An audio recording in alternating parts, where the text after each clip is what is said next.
Chapter 685. Cheng Jing lowered his eyelids in thought, analyzing clearly. If it's not Su Bei, then it's Su Fei. It can't be anyone else. They've brought the most troops, 100,000 elites. They're much better than the loose fishes of the alliance.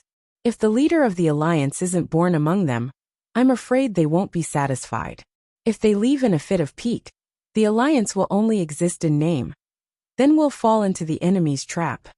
400,000 troops from the alliance sounded majestic, but in reality, half of them were idle people who only knew how to cheer. They were just there to make up the numbers. As for the other half of the elites, the Su brothers made up 60%. If they left, what was the point of rescuing the emperor? Speaking of troops, Huang Song was depressed. Actually, the candidate he favored the most was Lu Shi. Lu Shi was old, had enough prestige, official status, and a good family background. He was definitely more reliable than the two brats from the Su family. However, Lu Shi did not play by the rules. He was the magistrate of Chongzhou, but he only brought 20,000 soldiers with him to rescue the emperor. One had to know that even a young man like Huang Song had brought along 25,000 yuan in assets. Someone asked why Lu Shi brought so few people. Wasn't it embarrassing? Lu Shi smiled and choked the person back. I am the governor of Chongzhou. The safety of the people of Chongzhou is the most important. Chongzhou is a bitterly cold place, bordering the three tribes of the northern borderline. The barbarians of the three tribes eyed the hinterland of Dongqing covetously. If a large number of troops were mobilized to rescue the emperor, the northern borderline would take advantage of the situation and attack the borders of Chongzhou. What would happen? Although rescuing the emperor is important, there are priorities. I think that national defense is the most important, and everything else is secondary. Look, this scene was beautiful. Who would dare to mock Lu Shi for having fewer troops? Huang Song and Cheng Jing returned to the tent. Feng Ju was buried in his work. Hearing the commotion, he looked up and saw the two enter one after another. Lord and Yimo are back. What's the news? The two shook their heads. Huang Song said, Lu Shi is too cunning. No wonder he used to be the chief of Hu County. He's not easy to deal with. Feng Ju listened to the two's description and frowned in thought. I'm afraid you've forgotten someone. Confronting Lu Shi head-on was asking for trouble. To drag this old fox into the water, there was no need to confront him directly. Who did you forget? Cheng Jing asked. Lu Shi. Feng Ju sneered and spat out the name.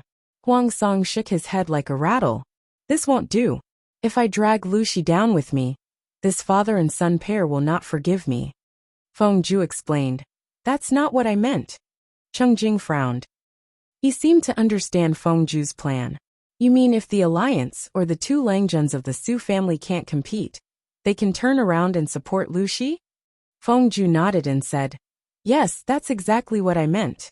If Su Bei and Su Fei are unable to compete, it will definitely affect the unity of the alliance army. When the time comes, the morale of the people will falter and Prince Changsha will have his way. Since that was the case, they might as well let Lu Shi become the alliance leader while they were fighting over it. Although Lu Shi was a district magistrate, he was ambitious. All of Wanzhou was probably in his hands. With just Wanzhou, in addition to Chongzhou, and Hu County in Lu Shi's hands, what power in Dongqing could go against them? Even if the two Langjuns of the Su family are unwilling, they have no choice but to bow their heads. Huang Song thought about it and agreed that it was a good idea. However, he was a little timid. He shrugged his shoulders and frowned bitterly.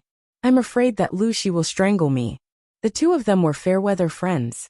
They hadn't seen each other for many years. After reuniting, they schemed against Lu Shi. He was really afraid that Lu Shi would press him to the ground and beat him up. Feng Ju and Cheng Jing looked at Huang Song silently. Their eyes were filled with an unfathomable light. They seemed to sympathize with him, but at the same time, they seemed to be embarrassed. My lord, do you dare to be even more timid? The three of them had planned it well. Everything was ready except for Lu Shi's arrival. They never expected that Lu Shi was indeed Lu Shi's biological son. As the father, he had brought 20,000 troops to protect the emperor. As the son, he was even more shameless. He had brought 10,000 troops to watch the show. Lu Shi and Jiang Pingji had the same idea. Anyway, their son, father, would bring more people. They wouldn't force themselves. Of the 10,000 troops that Jiang Pingji had brought, 6,000 were elites. The remaining 4,000 were new soldiers who had only trained for a few days. Their combat power was mediocre. Jiang Pingji finally brought 10,000 troops, and finally arrived at the location of the alliance meeting, Huangshui. The sickly Feng Zhen was frozen like a quail. He clung to the carriage and refused to get out. Yang Si sneered at him. "Look at how useless you are." Although he said that, Yang Si's actions were very honest. He didn't want to get out of the carriage and ride a horse. Seeing the two men so timid, Jiang Pingji raised her eyebrows and mocked them indiscriminately. "Look at how useless you are." The weather was nice, but the two of them were still huddled in the carriage and refused to get out. They even had to eat in the carriage. Jiang Pingji couldn't stand it anymore. Yang Si said, "I'm old. I'm not as vigorous as young people." Feng Zhen said, "I'm already half a foot in the grave. Please take pity on me, my lord." Very well. The two strategists had successfully disgusted Jiang Pingji and driven her away. After Jiang Pingji rode away majestically on Little White, Feng Zhen snatched the hot water from Yang Si's arms. "You're fighting with a sick person. Yang Jingrong, you're regressing as you age." Yang Si wasn't someone who would wait to be captured without putting up a fight. "You said you were sick, but now you're full of vigor. Who would believe that you're a sick person? In terms of age, I'm older than you. You have to respect your elders. Then why don't you love the young?" Feng Zhen was flustered and exasperated. Listening to the commotion coming from the carriage, Jiang Pingji secretly rolled her eyes in annoyance. Why had she asked Feng Zhen and Yang Si to follow the army?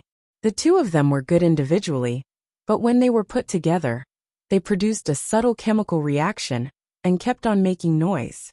The two of them were almost 60 years old together, but they were still so frivolous. While riding on Little White, she scanned the bullet screen in the live stream room, intending to find some fun in it. The idle audience was still the idle audience. The bullet screen was full of fun. Yi Wushenmu. It's so boring.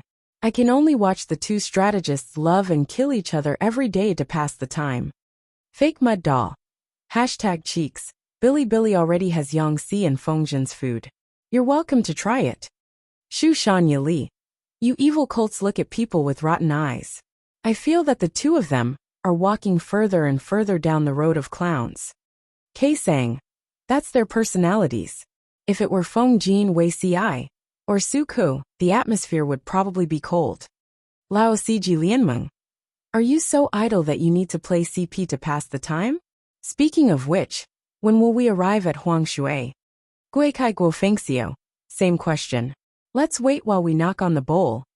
If they didn't arrive at Huangshui, Yang Si and Feng Zhen's public image would collapse.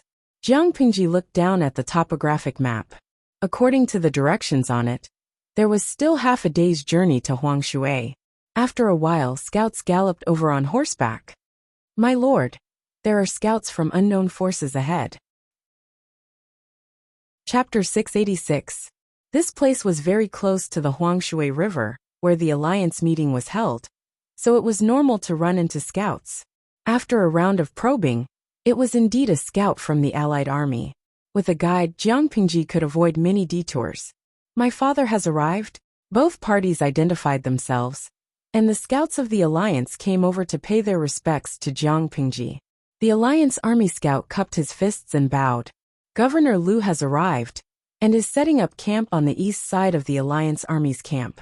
Does Lu Langjun want to go over? Jiang Pingji smiled. Of course I have to go. Please lead the way.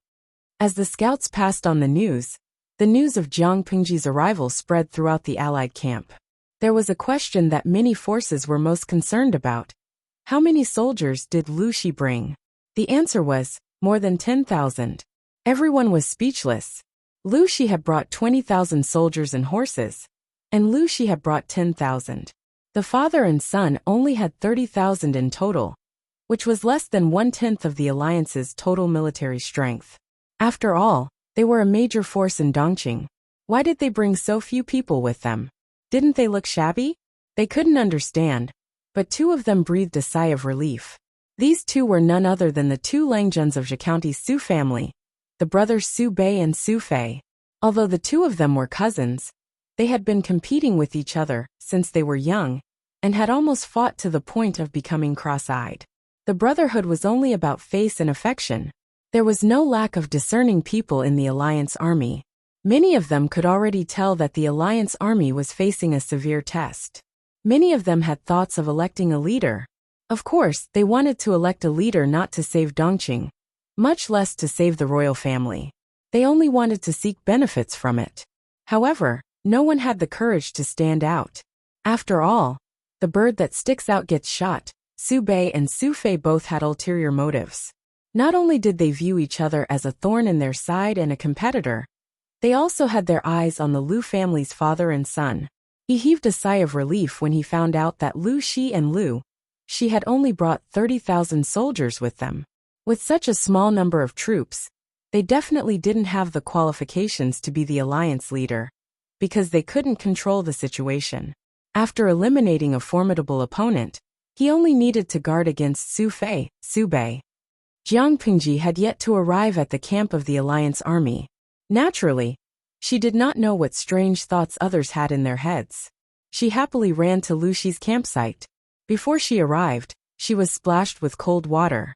What? Father only brought 20,000 soldiers and horses? Jiang Pingji was astonished. Yang Si and Feng Zhen, who were wrapped up like penguins, were also astonished. 20,000 soldiers? What was the use of 20,000 soldiers? Were they going to be food for the enemy? On second thought, his lord was even more unsightly. She had only brought 10,000 soldiers with her. It seemed like this pair of father and son had come here just to be bystanders. When Lu Shi heard the news, he was also shocked. In the end, the father and son looked at each other speechless. Jiang Pingji had brought very few people with her, because the situation in Wanzhou was unstable. She was unable to transfer more people. Lu Shi had brought few men with him, because Chongzhou was connected to the north borderline. The three tribes of the north borderline had a hard time this winter, and it would be even harder at the start of spring. If too many of their military forces were taken away, it was feared that the three tribes of the north borderline would not care about their lives and gather their troops to invade the south. Although the possibility was small, they still had to guard against it. Therefore, because of various reasons, the father and son became a member of the soy sauce ball. Although their military strength was superior, they were lacking in manpower. Regarding this, the two of them accepted it. It didn't matter if he could stand out or not. What mattered was that he could achieve his goal. No matter what the outcome of this rescue mission was, it was fine as long as it did not affect the fundamental interests of the father and son. Jiang Pingji had just arrived, so she needed to understand the strength of the alliance. Only after doing his homework would he have a clear idea of what was going on. Lu Shi had arrived earlier than her, so he knew more information. He said, "There are a total of 23 alliance troops this time. Among them, the most eye-catching are the two brothers of the Su family, the descendants of the Marquis of Guanyi Su Gong. These two brothers are young and promising.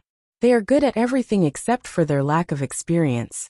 Their prestige still relies on the shadow of their ancestors. In this election of the alliance leader, these two will definitely participate in the fight and fight to the death.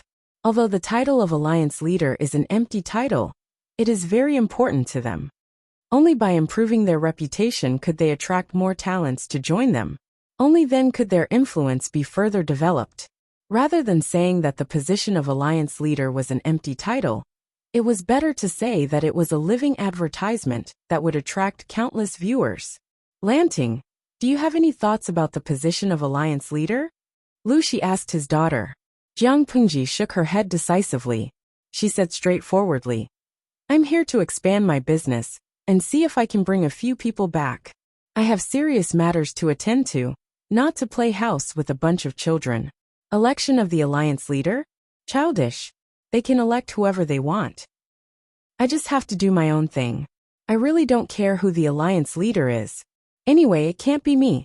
With such a small number of troops, she couldn't compete even if she wanted to. She might as well relax and watch the show. Lu Shi's expression froze. "Daughter, does your strategist know that you're speaking so bluntly?" Yang Si and Feng Zhen sat to the left and right of Jiang Pingji. They looked down and focused like old monks in meditation. Lu Shi snorted and said, "That's true. No matter how big the ruckus gets, it has nothing to do with us." The election of the alliance leader had nothing to do with them. They were better off watching the drama unfold as bystanders. Jiang Pingji blinked and secretly glanced at the two strategists who were offline. She suddenly said, "Father." Lu Shi was puzzled. "What's the matter?" Jiang Pingji smiled and corrected Lu Shi's faulty wording. "Not father and son, father and daughter." As soon as she said that, Lu Shi was shocked. Yang Si looked as if he couldn't bear to look at it, as if he had seen the end of the world. He raised his hand to his forehead. Feng Zhen's eyes widened in surprise. Then he covered his chest and coughed violently. Damn, he almost choked on his saliva. Lu Shi quickly regained his composure and asked his daughter with his eyes, "Why did you suddenly say that?"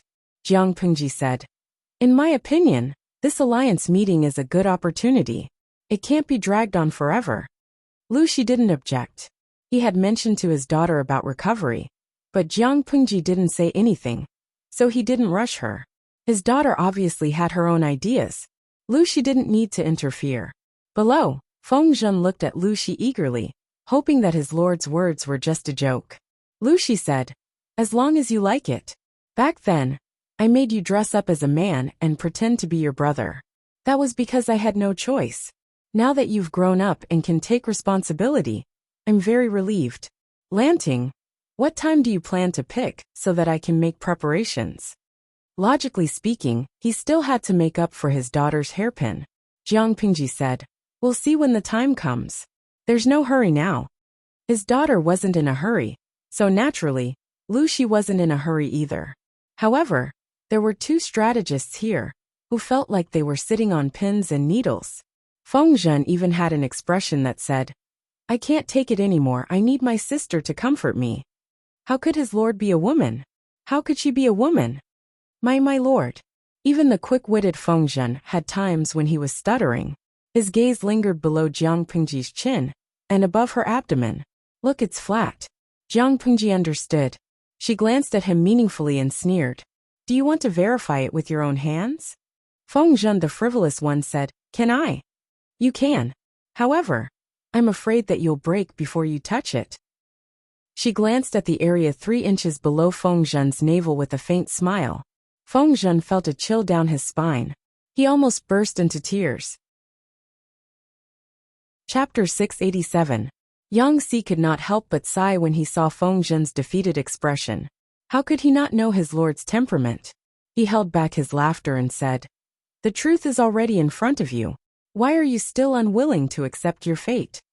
"I think I can still be saved." Feng Zhen imitated Jiang Pingji's words in the past, like a salted fish. Yang Si couldn't laugh anymore. No matter how he tried to save her, he could not change the fact that his lord was a woman and not a man.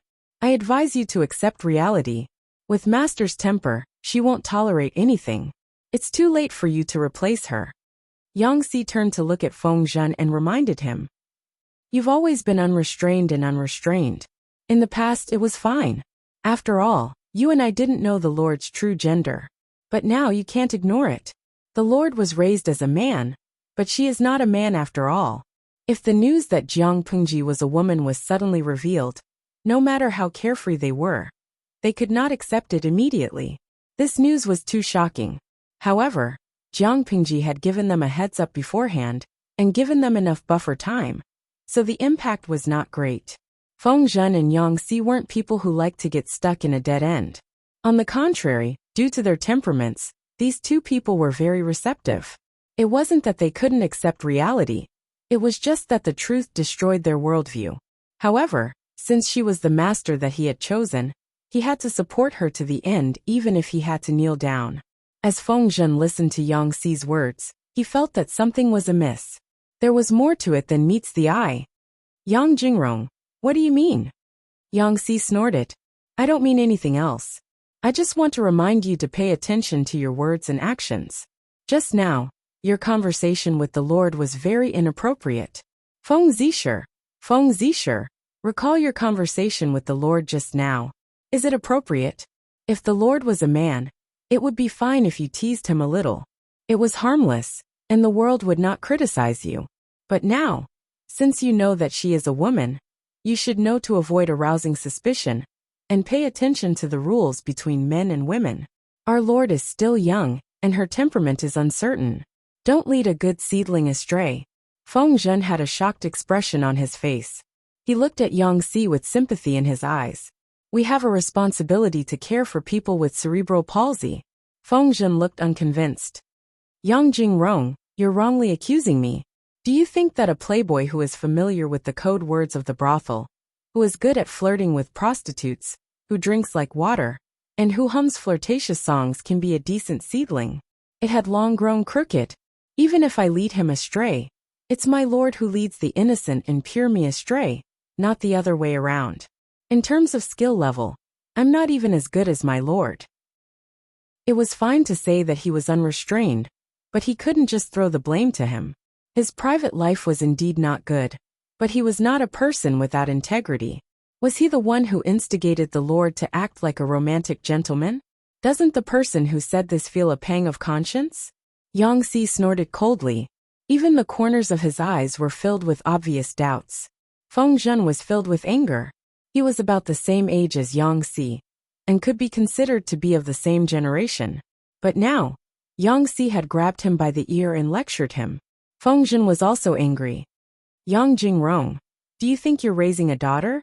With Lord's character, why would she need me to teach her?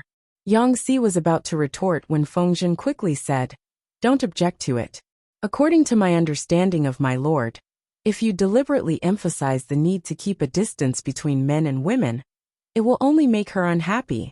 You're experienced enough to know the taboo of a person in a superior position. Don't break the taboo.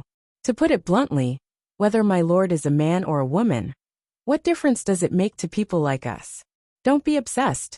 He was still a single dog, yet he was acting like a loving father and treating his Lord like a daughter. Was there something wrong with Yang Si's brain? Actually, Yang Si just wanted Feng Zhen to rein in his attitude, but this fellow just had to turn the tables on him. Yang Si wanted to hit someone when he heard this. You're twisting words and forcing logic. He glared at Feng Zhen. Do you think I don't know the taboo that you've mentioned? I'm not asking you to rein in your behavior, because I want you to be estranged from my Lord, or make her unhappy. I'm only thinking about my Lord's reputation. Do you understand this painstaking effort? You don't care about your reputation. Do you want to tarnish my Lord's reputation after 100 years? How can a ruler not be a ruler, and a minister not be a minister? Yang Si was so angry that his balls hurt. He really wanted to press Feng Zhen into the snow and make this fellow listen to his lecture. Feng Zhen pursed his lips. He really didn't care about her reputation.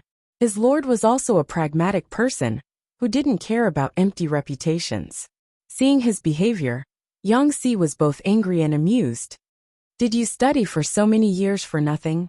Back then, Emperor Taizu of Xia put Duke Su in an important position, and the relationship between the ruler and his minister was deep. It was originally a beautiful story, but look at how those despicable unofficial histories are written. How many unofficial histories of later generations have fabricated stories to slander their romantic relationship. The Su family of Zhe County has been criticized. It's rumored that they have the royal blood of the Xia dynasty running through their veins. Haven't you heard of it? Back then, Emperor Taizu of Xia was a heroic man, and Duke Su was an extraordinary woman, but they were still criticized and slandered by the world. Now my Lord is a woman, and most of her ministers are men. The criticism they receive will only be more severe. If you don't want to add a romantic debt to later generations, then go ahead and do it. It's just that you're a prodigal son. Don't implicate my Lord, and let her be criticized along with you. If you still don't understand, I won't say any more. Feng Zhen couldn't refute. He and Yang Si were both people who didn't bother about trifles, but they were different.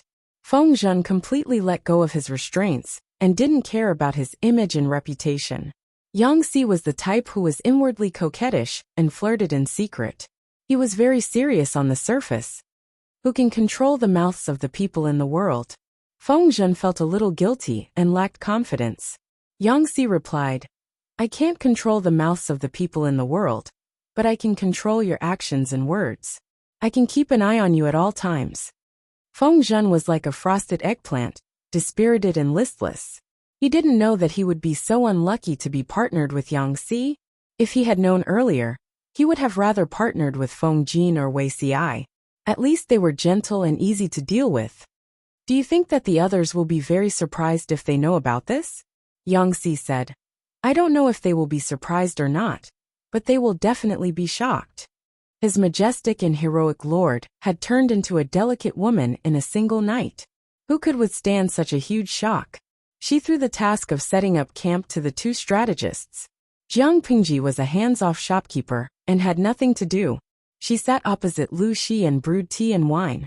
They asked and answered questions to understand the power of the alliance. As the two of them answered more and more, the audience in the streaming room had a general understanding of the power of the alliance meeting. The more they understood, the more disappointed they were. Huang Xiaotian, a man of few words. What a pity. I thought the streamer would be in the limelight this time and become the leader of the alliance. This bullet screen represented the thoughts of the majority of the audience. They had already moved their small stools and sat down to watch the streamer carry the entire scene. What happened in the end? The streamer told them that she was going to take a break midway. She sat in the substitute seat and watched a group of young fresh meats fight fiercely. Chapter 688. Pure and kind Zhang Xinjia. I think it's impossible to be the leader. The chances are very small, infinitely close to zero. Who asked the streamer and her father to have such a tacit understanding that both father and daughter had brought a small number of soldiers? A mere 30,000 troops could only ensure that they had a certain amount of authority in the alliance army and would not be reduced to a mere background. It was difficult to control the entire situation. As for the Su brothers, Su Bei and Su Fei, they were like the Yuan brothers from the Three Kingdoms period. They were the true leaders of the alliance army. If they were really talented and not the kind of mediocre people who switched from arrogance to deference and had eyes but failed to see, the possibility of the host's father and son being promoted was very small. It was more realistic to daydream about becoming an alliance leader. After all, this was a place where fists did the talking. The Su brothers were very young and inexperienced, but they held great weight in the alliance. As a fan of streamers, many viewers felt that there was a psychological gap. But reality was reality, and streamers could not go against the heavens and the earth. Honest and loyal Yi Bushio. #smokes. Can anyone be the alliance leader? Have you forgotten how big Dongqing's territory is? The host and his son have already occupied 2 states, and Hu County, which is similar to a municipality today. They are in the limelight and are feared by others. If they were to fight for the useless chief position, the disadvantages would outweigh the advantages. They might even get themselves killed. What if the alliance army has ulterior motives and secretly forms a small alliance to attack the host's father and son? Right now, they only had 30,000 soldiers and horses in their hands. They were very weak. Hand speed expert Yu Wenzhou. The host's goal isn't to become the leader of the alliance. She's here to recruit talents and promote her business. What's wrong with the alliance leader? It was just an empty title. If it was emperor, it would be worth it for the host to fight for it. There were gains and losses. It was not the best to gain the upper hand and be in the limelight. Little did they know that making a fortune in silence was the way of the king. I prefer to watch a wolf in sheep's clothing. At first, Lu Shi was worried that his daughter would be unhappy, but after talking to her, he realized that she really didn't care about her reputation. The one who has the last laugh is the winner. Jiang Pengji snorted and said calmly, the process is important, but it's not as important as the result. Lu Shi was very pleased. It's great that you think that way. I'm relieved. Feng Zhen and Yang Xi's working abilities were commendable. Under their direction, the camp quickly took shape. The first thing to be done was the commander's tent. As soon as she stepped into her new residence, someone came to visit her. It was an old acquaintance. Jiang Pingji looked at Huang Song and asked him in a familiar tone. Bogart's camp is nearby? The young man in front of him was a little longer than he remembered. He looked more muscular, and the immaturity on his face had been slowly worn away by time. The visitor was Huang Song. Jiang Pingji's fair-weather friend. They had a good relationship back in Shangjing. Yeah, I heard that you're here. So I hurriedly asked people to prepare cooked meat and sake. Let's not go home until we're drunk. Jiang Pingji glanced at the young scholar behind Huang Song. She saw that he was secretly frowning, and his expression was slightly displeased. That's right. It's really a headache to have a lord who won't leave until she's drunk and can't hold her liquor well. Jiang Pingji bluntly exposed Huang Song's lame lie. Come on. Do you think I don't know what you're planning? You knew I was coming, but you just dragged your feet and refused to come. I'm here now because I can't delay any longer. Am I right? Huang Song's face was bitter, but he did not show any embarrassment at being exposed. Lu Lanting, your mouth is still so harsh, and your words are like knives. Jiang Pingji crossed her arms in front of her chest. If you don't want me to be harsh, then don't talk like an official in front of me. Tell me the truth.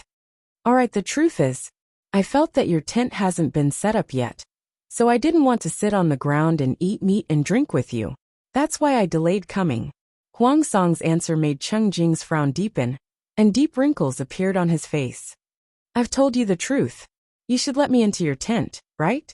You're so talkative. Come in. Jiang Pingji glanced at Cheng Jing to see his reaction, then welcomed them into the tent. The tent was very simple. There were only mats for people to sit on, and other than that, there were no other decorations. The three of them sat down. Huang Song asked the guards to set up the table, and took out the food from the food box. The cooked meat on the plate had been cut into slices. The slices were still steaming, and they did not smell fishy. Jiang Pingji still spoke in a mocking tone. The alliance troops are stationed at a place with 400,000 people, but we can still eat meat. Huang Song did not understand. He thought that Jiang Pingji was disgusted, and he felt rather ashamed. I should do my best as a host and entertain Brother Lu. It's a pity that the snow hasn't melted yet, and the livestock are hiding in their nests. There are no other living creatures for me to eat. When spring comes, the prey will be plump, and I'll hunt a few more for Brother Lu. Cheng Jing felt the urge to face bomb. It was definitely his illusion that his lord was so silly and adorable. Jiang Pingji could not help but laugh. She knew that Huang Song was trying to be clever, but she did not expose him. That's not what I meant. Bogeo, don't misunderstand. The alliance troops have 400,000 troops. How much food can they eat every day?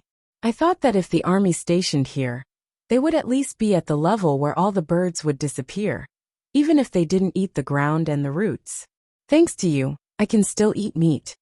Huang Song was speechless. Brother Lu's words are reasonable, but the meat you're eating now was secretly reared by me. I'm preparing it for a sumptuous meal when I'm hungry. If it weren't for you, I wouldn't have wanted to eat it so early. Look at how good I am to you. I even gave you my secret stash.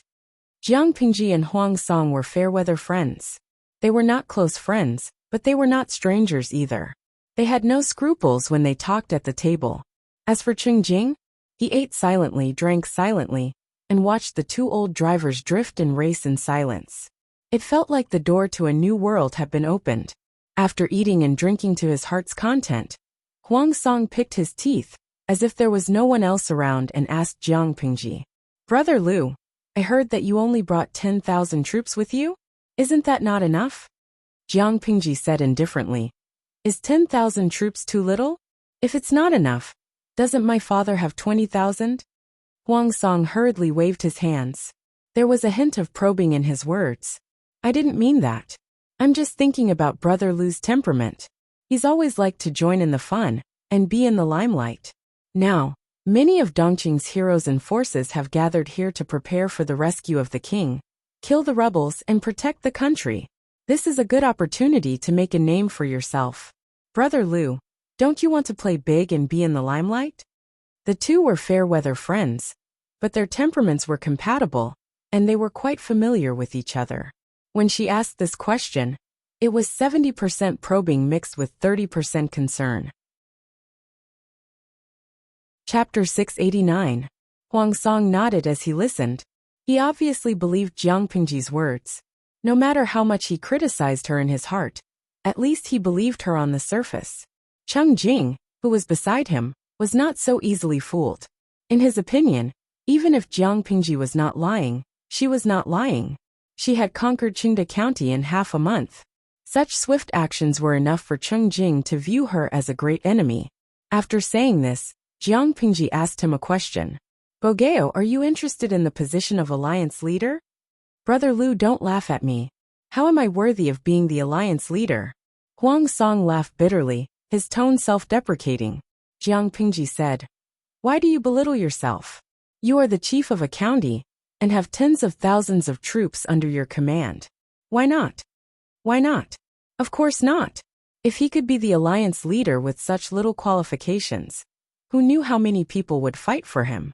Although Huang Song was ambitious, he could see reality and his own strength clearly. He did not have that kind of arrogance that was higher than the sky. He knew it was impossible for him to become the alliance leader, but he could find a way to maximize the benefits. I am ashamed. Brother Lu thinks highly of me, but with my meager strength, I will only be laughed at by the heroes. The two drank and drank. Because Huang Song was a good talker, the atmosphere did not turn cold. As the conversation went deeper, they began to talk about the various factions within the alliance. Jiang Pingji listened carefully. She had heard a lot from Lu Shi, and wanted to dig out more information from Huang Song. Huang Song said, other than the Su brothers, I think there are two other families worth paying attention to. Which two? Jiang Pingji asked him. Huang Song said, one is the chief of Shanghai County Wu Ma Shang. The other is the military chief of Zhangzhou Dongmen County, Yang Jian. In my opinion, these two are one of the few pure-hearted forces in the alliance that are willing to protect the emperor. The military chief of Shanghai County, Wu Ma Shang, is second only to the Su brothers. The military chief of Dongmen County, Yang Jian, has no more than 15,000 troops, but from what I know, this is all he has. This shows his sincerity. When Jiang Pingji heard these two names, she seemed to be deep in thought.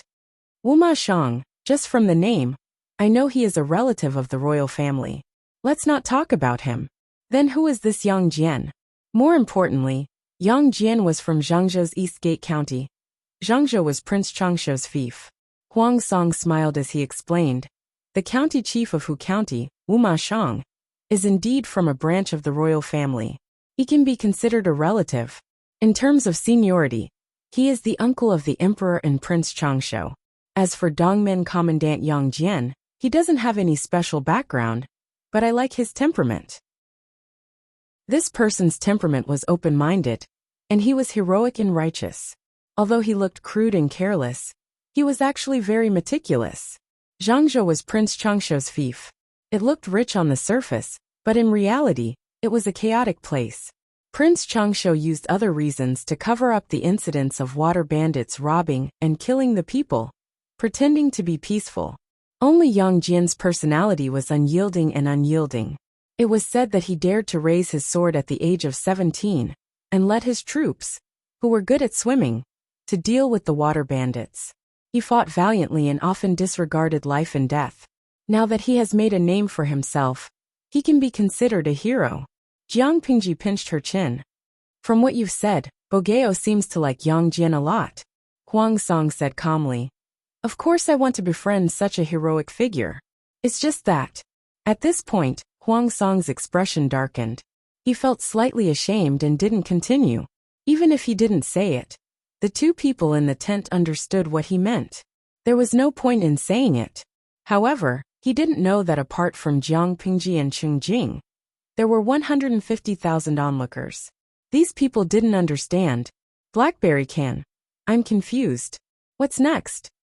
Huangtao can. Same question. What's next? Pomelo can. There's nothing more. This damned eunuch. He pretended to be mysterious halfway through his speech. Annoying, annoying, annoying. Jiang Pingji looked at the bullet screen full of eunuch, and there's nothing more. She held back her laughter in pain. Host V. The alliance is meeting here. They are here to suppress Prince Changshuo, but this Yang Jian is from Zhangzhou. Zhangzhou is Prince Changshuo's fief, so their relationship is more sensitive. If I'm not wrong, Yang Jian should have been declared independent by the alliance. Huang Song wants to befriend him, but the situation doesn't allow it. If he befriends Yang Jian, It's equivalent to making enemies for himself. Huang Song won't do such a thing. After her explanation, the comments on the screen changed again. Wei Weian. Huang Song is too cowardly. Why worry so much? If he wants to befriend him, then befriend him. Why does he have to avoid arousing suspicion? Su Sui Lionian. I think Huang Song is right. Yang Jian is isolated by the whole group.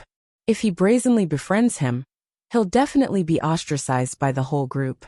He'll even implicate Yang Jian. This doesn't fit Huang Song's character.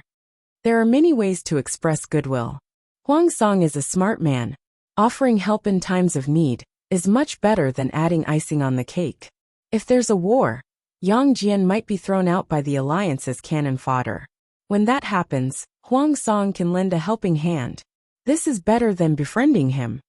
Hacker Wen Xiang Tian. To the person above, please accept my respect. Hacker Dian Wen Xiang Tian.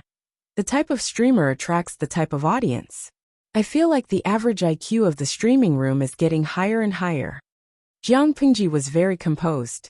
After so many years, she had long developed the habit of ignoring the bullet screen and not being affected by it. She comforted Huang Song. Bogeo, don't be disappointed.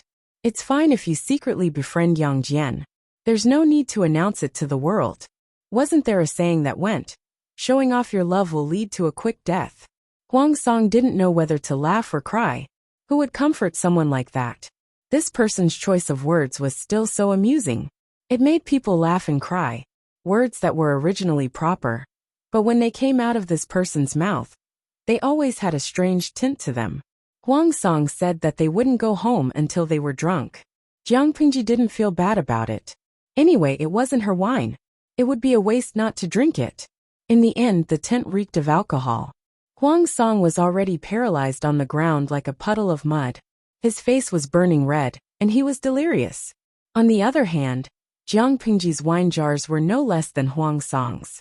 She still looked sober, but her eyes were shimmering with tears. Huang Song hugged the wine jars in a daze.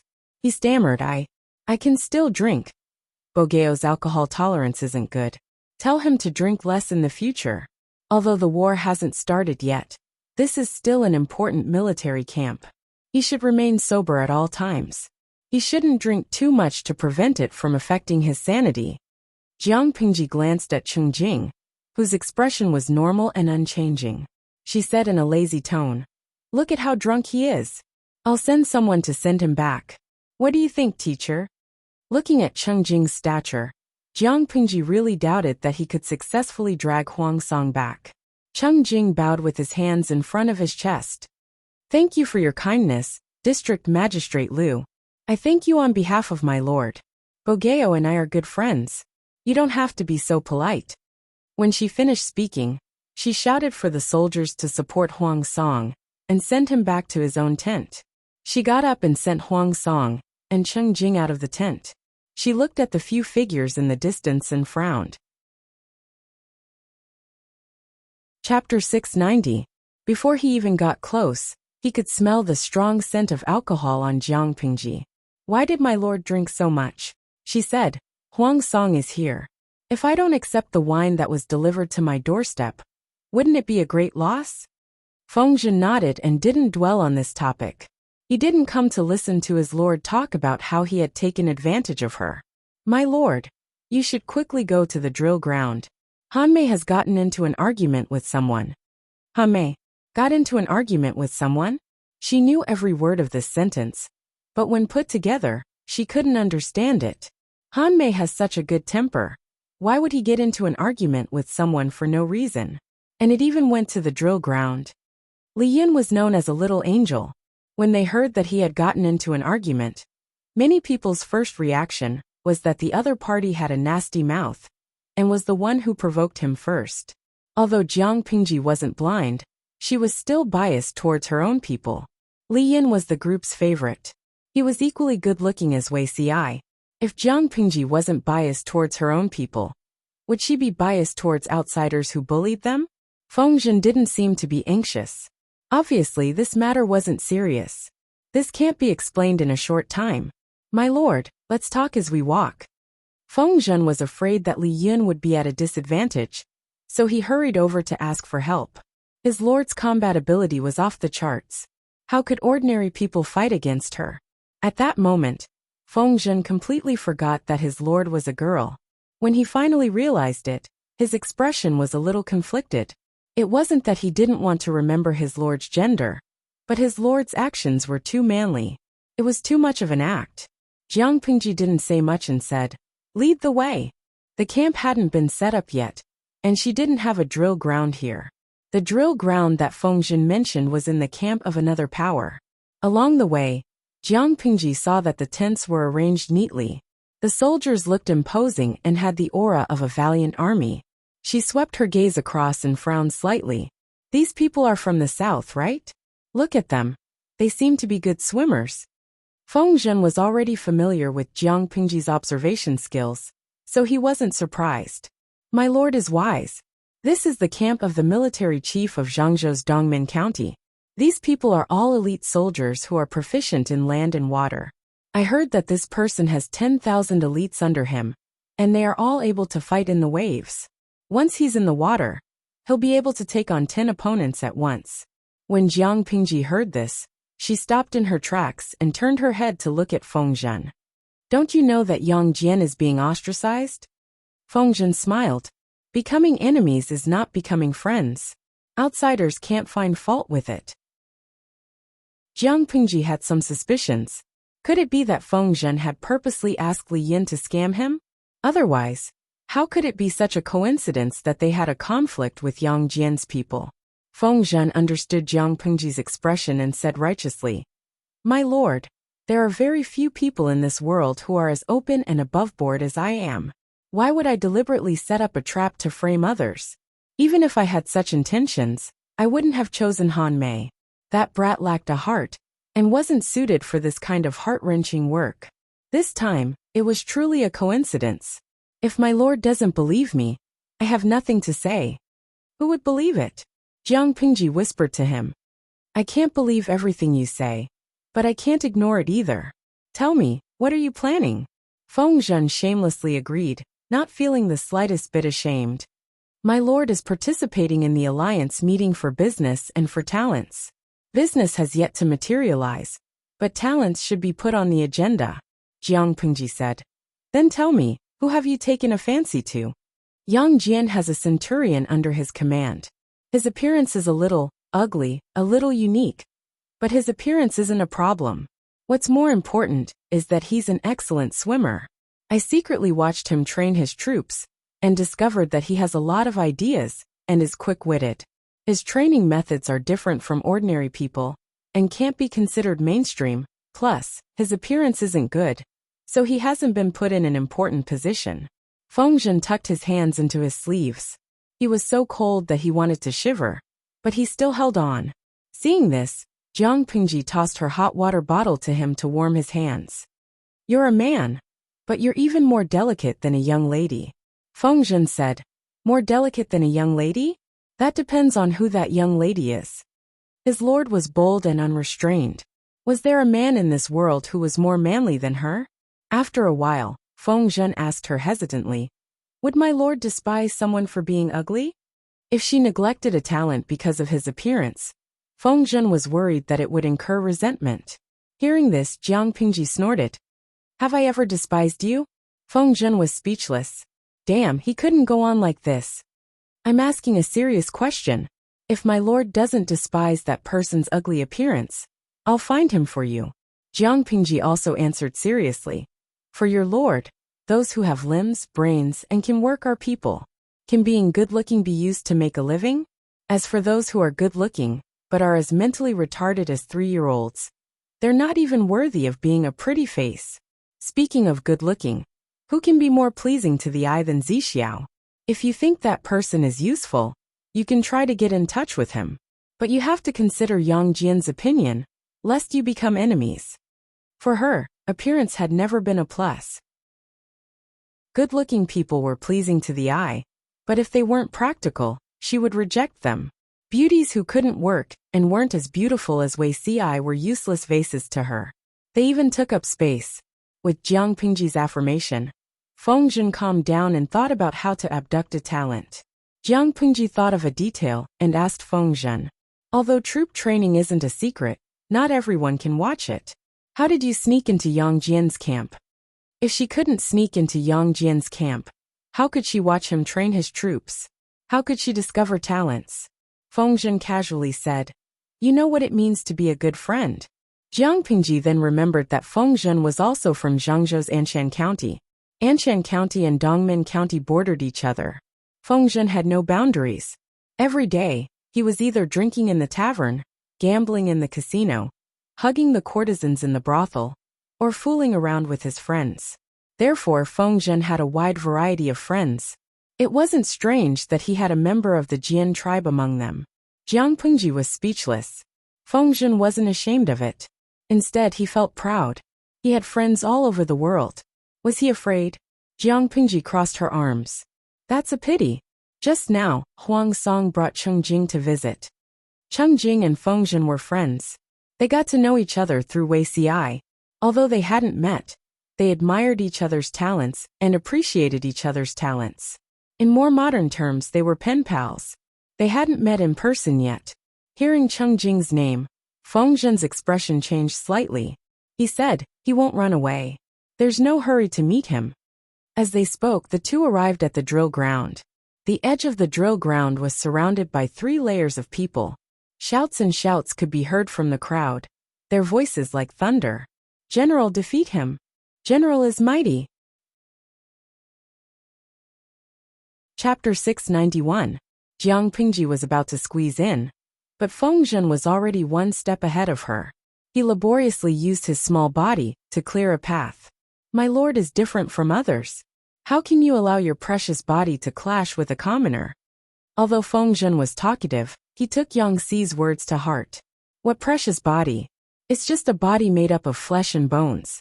Your lord isn't made of glass. It won't break so easily. Jiang Pengji understood his good intentions, but it was really unnecessary. She was willing to reveal her identity and gender, not to get special treatment. You and Jing Rong should also talk about it.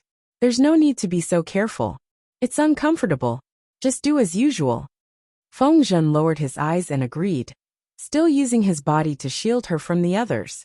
Only then did he have the extra energy to pay attention to the drill ground. There were 2 familiar faces on the drill ground. One was Li Yin, the other was Dian Yen. Jiang Pengji frowned. Why was Dian Yen here? Was this related to Dian Yen? Feng Zhen said. My lord, you might not believe me when I say this, but they were the ones who tried to poach me first. Jiang Pengji was speechless. Feng Zhen explained the whole story. Dian Yen was a good student who was eager to learn. Ever since he joined Jiang Pengji's loving group, he felt the disparity between him and the others. From martial arts to knowledge, he seemed to be seriously biased towards other subjects. On one hand, he studied humbly, and on the other hand, he did not neglect his martial arts. According to his usual practice, he should have practiced martial arts for 2 hours. However, the drill ground had not been cleaned up yet, so he found a secluded place to practice martial arts. He did not expect to be seen by outsiders. That person was one of Yang Jian's subordinates, and he valued talents as much as his life. He felt that Dian Yen was tall and valiant, and seeing that he was wearing a shabby hemp garment with patches on it, he thought that he was a useless soldier. Naturally, he had the idea of recruiting him. Yang Jian's troops were good at fighting on the water. They weren't bad at fighting on land, but that was still their weakness. If Dian Yen joined, it would be like adding wings to a tiger. He had just expressed his intentions when Li Yin, the honest child, came. When that person saw Li Yin's face, it was as if he had suffered a great shock. Without saying anything further, he started to fight. Cat pancakes. Li Yin knew the severity of the situation. This was where the Alliance army was stationed. If he killed anyone, it might cause trouble for his lord. Angel Han Mei's marksmanship was outstanding. Even Jiang Pengji had to take him seriously. Even if he only defended and did not attack, he could still firmly suppress his opponent. The two of them had different mentalities. Li Yin was as calm as water, without any ripples, while his opponent became more anxious and irritable, full of openings. Li Yin found an opportunity and knocked his opponent's weapon away. He pierced the man's armpit with his long spear and tied his hands behind his back. At that moment, the man's personal guards had also called for reinforcements. The one leading them was none other than the commandant of Dongmen Prefecture, Yang Jian. As soon as he saw Li Yun's face, even Yang Jian, who was already middle-aged, felt a moment of fear. He blurted, "What's your relationship with Xie Qian? Master's old enemy?" Li Yun's heart skipped a beat. He lowered his head and glanced at his opponent, who was unwilling to budge. He pressed the center of gravity of the spear in his hand down and firmly restrained his opponent. "Xie Qian is my master." Yang Jian was a middle-aged man in his 40s. His body was strong and well-built, and his facial features were well-defined.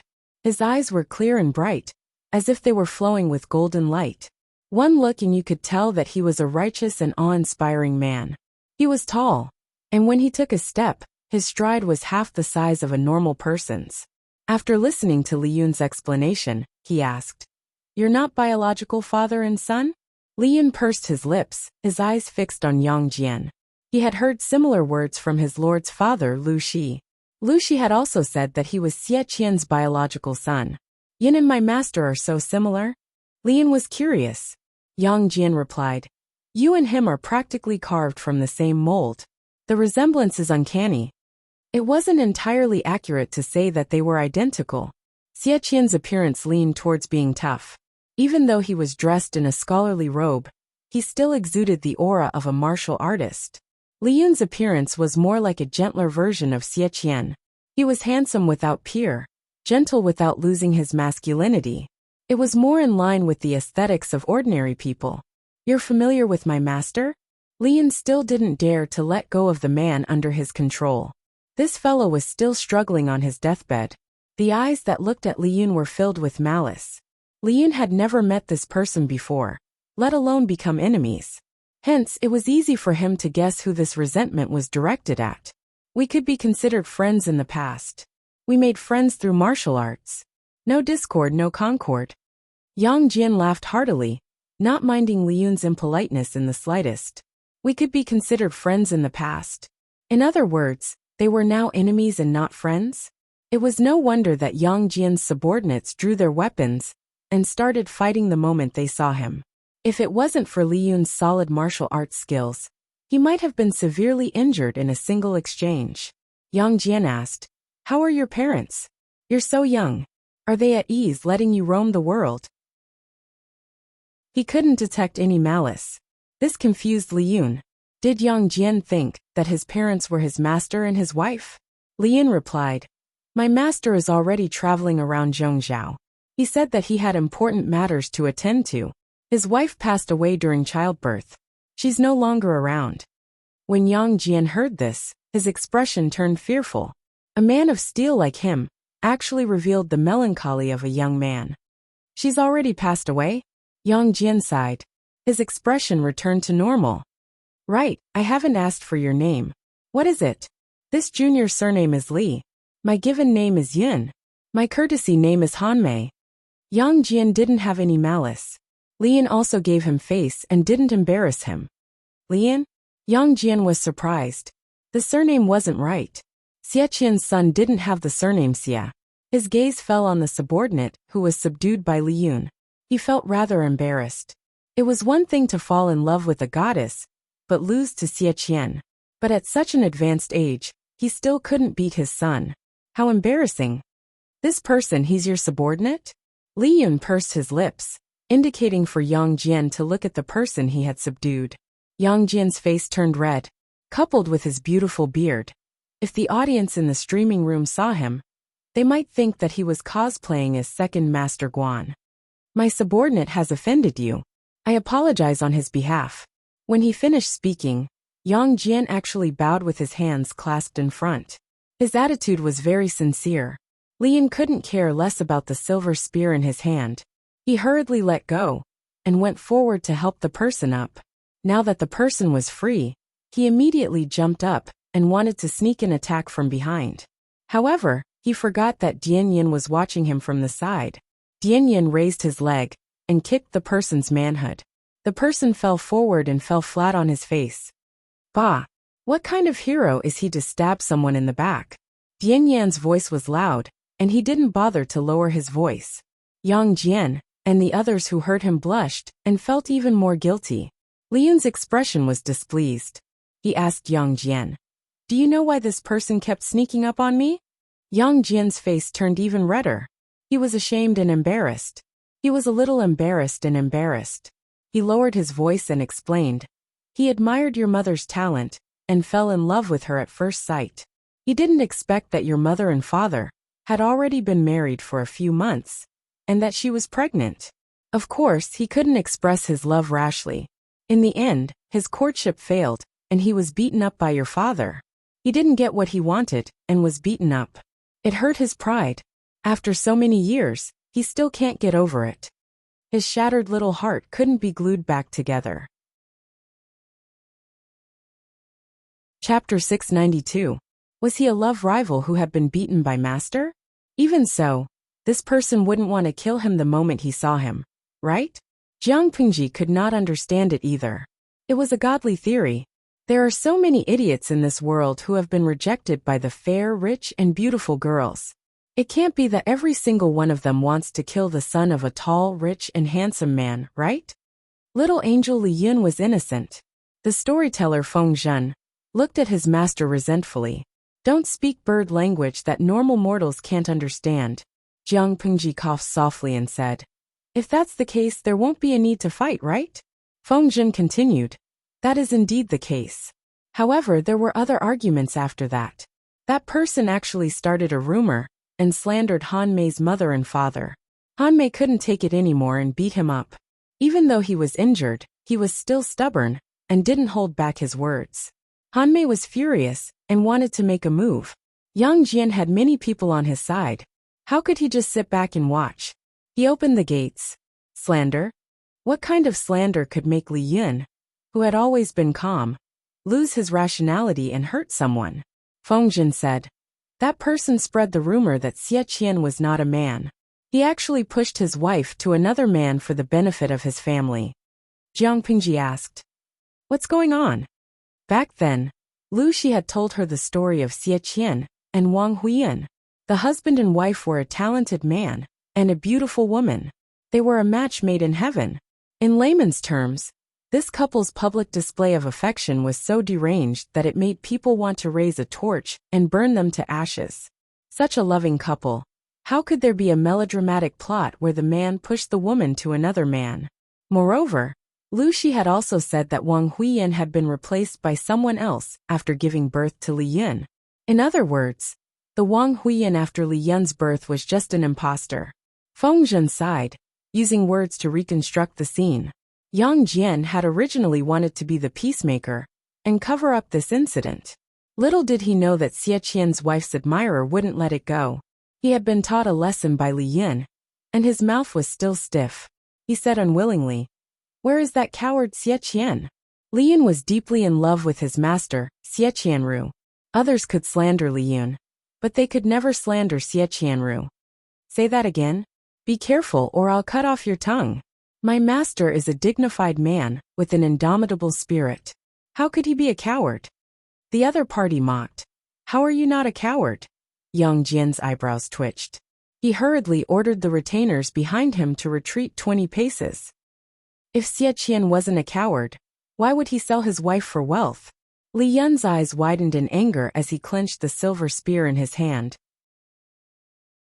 Due to excessive force, his knuckles turned from white to blue. "My master loved his wife deeply. Ever since she died in childbirth, he has never remarried. Not only that, they have to offer them fragrant fruits every day, and they have to abstain from eating for 3 days before and after the Memorial Day. The two of them are deeply in love with each other, and can be regarded as role models. You despicable person, don't slander their innocence." Li Yun had an expression that said, "If you keep spouting nonsense, I'll stab you to death with my spear." The other party didn't back down, and continued to mock him. "Deep love? Died from dystocia? What a joke. More than 10 years ago, I met her by chance. She was alive and well. She told me that it was Xie Qian, who had sold his wife for glory, and forced her to give herself to another man. How could he do such an animal thing? You call him a man? Tell me, where is Xie Qian? Ask him to come out and confront me. Li Yin was stunned. The other party spoke with such conviction that it didn't seem like he was lying. However, he still defended his master. The little princess liked to defend him without thinking. If you don't like it, then fight. Ridiculous. My master is from the Xie family of Jiangning. Why would he need to sell his wife for glory? He didn't know Xie Qian's background.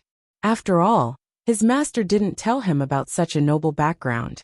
However, when they were in Xiangyang district, Lu Shi had mentioned it before, and Li Yin had always remembered it. The other party couldn't help but choke on his words. He almost couldn't respond.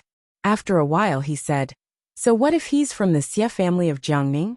Wouldn't the Xie family of Jiangning be scum, who would sell his wife for glory?" Yang Jian couldn't help but facepalm. Of course, the Xie family of Jiangning wouldn't be scum, who would sell his wife for glory. In layman's terms, they were the second most powerful of the four noble families in Dongqing. Most of their clansmen were versed in both literature and martial arts. Xie Qian was the young leader of his generation. His status was high, and he even dared to look down on the emperor. Whether it was the emperor or Prince Changshu, who could make Xie Qian abandon his beloved wife, and his dignity as a man to push his wife to another man. Moreover, when his subordinate met Wang Huiyan, news of Xie Qian's death had already been heard for 3 to 4 years. There was something fishy about this. Yang Jian had admonished this subordinate more than once, but this person just wouldn't turn back until he hit the wall. When his stubbornness flared up, he couldn't be stopped. "You're simply being unreasonable. If you slander my master again, I'll make sure your blood splatters 3 feet high." Li Yin was so angry that his cheeks turned red. His eyes were bloodshot, and his anger level was about to explode. Do you think I'm afraid of you? Even if Xie Qian came, I'd spit on him to death, let alone a young brat like you." Thus, this foul-mouthed person was taught a lesson by Li Yin. He pierced his left arm with a spear, creating a bloody hole. He wasn't crippled, but now that the alliance meeting was imminent, where would he find the time to let him recuperate? Li Yin's actions had indirectly caused the death of one of Yang Jian's generals. Yang Jian didn't say anything, but his subordinates weren't willing. Even if they weren't willing, Dian Yin wouldn't let Li Yin suffer. Thus, as the commotion continued, the commotion reached the drill ground. Honest and loyal Yibushio. Hey. It's a one-on-one match between father and son. Whoever loses will call him father. Eloquent Jozakai. Streamer, do you want to give it a try? You can have 8 or 10 sons for free. Jiang Pingji rarely challenged one person to a one-on-one match. Usually, it was a group of people attacking her, while she challenged a group of people. Seeing the audience in the streaming room egging her to challenge someone, she couldn't help but laugh. Streamer V. A match between father and son? If I had such a weak son, I'd be the first to kill my son's father. It'd be a waste of my genes. As soon as she posted the bullet screen, countless people followed suit. Dongguan Chao Dao Pao. This is the highest level of disdain I've ever heard. In the future, if anyone wants to dump the current one, just tell them directly, "I don't despise you for having little money, no house, no job, no savings. It's just that your genes are weak. I'm afraid it'll affect the quality of my offspring." The streamer's words are still so vicious and unkind, but I like this type. Beautiful goddess. Hee, can I ask the streamer for one of your eggs to modify my offspring? I promise I'll only do it and not touch it. Lazy catling. Sure, if you're not afraid that the streamer's knee will break your pelvic bone, just ask. Luo peanut candy. Ha. It's not just a pelvic bone, it's obviously a knee that breaks from the pelvic bone to the skull. It had to be said that Jiang Pingji's words were unkind. Her frequent audience members were also sharp-tongued. When the forest was big, there were all kinds of birds. When the streaming room was big, there were all kinds of scum. Jiang Pingji never read those dirty words. Occasionally, there were some discordant comments, but they were instantly drowned by the idle audience's bullet screen. Chapter 693. Zuowo Shachang Junemo Shao. Who's the one fighting with little angel Han Mei? He's so ugly, it's a disgrace to the city. Chiui Yubushio. How is it a disgrace to the city? It's obviously a handsome, mature uncle. Look at that muscular body, that beautiful complexion. Even the movement of his Adam's apple is so sexy. Those who say he's an eyesore and a disgrace to the city, tell me your house address, and I'll send you a razor blade. Those who dared to go topless in the middle of winter were all real men. Jiang Pingji similarly shifted her gaze to Li Yun's opponent. Feng Zhen, who was beside her, said, "That's Yang Jian. That's Yang Jian." I heard others call him the handsome bearded duke, praising his beard for being long and beautiful. I can't tell how he's beautiful. She couldn't understand such aesthetics. To her, a beard was similar to armpit hair, belonging to the category of well-developed and luxuriant body hair. Feng Zhen didn't know what she was thinking. He said, "What people say is true." Yang Jian's side wasn't willing to bully others by taking turns, so they simply let Dian Yan and Li Yin take turns. In the end, they were slapped in the face one after another. Not only did Dian Yan have a rough face, but he was also tall and had extraordinary strength.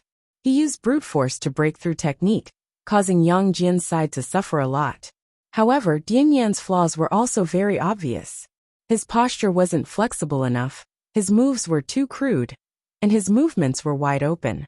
There were many flaws. When encountering an experienced veteran, it was inevitable that he would be at a disadvantage. Li Yin was different. Xie Qian taught him step by step, and he was extremely talented and hardworking. For more than 20 years, he trained hard day and night, and finally mastered exquisite spear techniques. His martial arts skills far surpassed those of others. If not for his lack of age and experience, it would be difficult for anyone present to make him suffer. He and Dian Yin joined forces and caused Yang Jian's side to lose a lot of face. Yang Jian originally wanted to watch from the sidelines and let them resolve their grievances, but he couldn't sit still. He had to personally take action to regain some face. Otherwise, if word got out that Yang Jian's subordinates were all weaklings who had been defeated by two young men, he wouldn't be able to keep his face. The morale of his troops would be even lower. It was the middle of winter, but Yang Jian didn't feel the cold at all. He took off his shirt, revealing his strong and muscular upper body. His chest and back were full of intersecting old wounds, some of which were fatal. Just by looking at them, one could imagine a near-death experience. "Commandant Yang, sorry for the offense." Li Yin cupped his fists in a salute, and kept his distracting thoughts to focus on dealing with the situation. He did not even notice that his lord was surrounded by the crowd. Yang Jian appeared to be very calm, without a trace of aggression. However, Li Yin did not dare to let his guard down. "I admire young people like you the most. You have the guts to charge in and take risks. That's good. You don't have to worry about my age. Just do your best. You said that your spear techniques were taught by your master. Then let me see how much of Xie Qian's abilities you have learned. This isn't a life and death situation. Don't overdo it." Li Yin used his spear while Yang Jian used his broadsword. This saber was specially made. The body of the saber was wide and long. The edge of the saber was incomparably sharp, and flashed with a cold white light. As the saying goes, the longer one is, the stronger one is. In terms of weapons alone, Li Yin had a definite advantage. However, the moment they clashed, Jiang Pingji could already see the outcome. She clicked her tongue and said, "Han Mei has met his match this time." Feng Zhen asked her, "My lord means that Han Mei will lose." "Not only will he lose, but he'll lose terribly," Jiang Pingji said. "The difference between the two isn't just an experience. Han Mei's rhythm has been led by Yang Jian, leading the world into a trap. Yang Jian is a generation older than Han Mei, but his body is still in peak condition. Han Mei's spear techniques are good. His angles are tricky and nimble, and his strength is strong enough to split the skin between his thumb and forefinger. However, in Yang Jian's eyes, he's too flashy and lacks momentum." Feng Zhen's level of swordsmanship was still at the level of a small public square dance class. How could he see anything? He only felt that Li Yun's speed was faster than Yang Jian's, and his weapon was longer, so he definitely had an advantage. Jiang Pingji read his expression and asked him, "Do you really think Yang Jian's speed is slow?" Just as she finished speaking, Yang Jian, who seemed to be suppressed, suddenly made a counterattack. Not only did he avoid Li Yun's spear, but he also used the handle of his saber to hit Li Yun's wrist, causing the spear to fall out of his hand. At the same time, he used the back of his saber to press against Li Yun's neck. His lightning-fast speed and terrifying strength could be retracted and released at will, stopping at will. It made one's emotions fluctuate violently. No matter how fast you are, if you can't subdue or kill your enemy, it's just a flashy performance. Yang Jian seemed to be suppressed, but he was actually looking for Han Mei's weakness. He doesn't need to be fast. He just needs to ensure that he kills Han Mei faster than Han Mei can dodge, and he'll win. On the other end, Li Yun was also frightened to the point of breaking out in a cold sweat. Even though Yang Jian didn't use any killing intent, Li Yun felt as if the King of Hell's judgment pen had swept across his throat. If Yang Jian wanted to, Li Yun's head would fall to the ground, and he would lose his life on the spot. Thank you for your guidance, County Military Chief Yang. Yang Jian put away his saber and returned it to its sheath. He said gently, "It's not a bad thing to be young and full of vigor. Hard work is the right path. I can beat you because I'm bullying you. I've eaten more than you by more than 10 years. In short, your martial arts skills are much better than my useless son's." He's still useless, but you're already a valiant general. I'm so envious that Xieqian's son is so promising. I really can't compare. The fight just now was more like a lesson than a one-on-one fight. Li Yun was the one being taught a lesson. Li Yun was ashamed.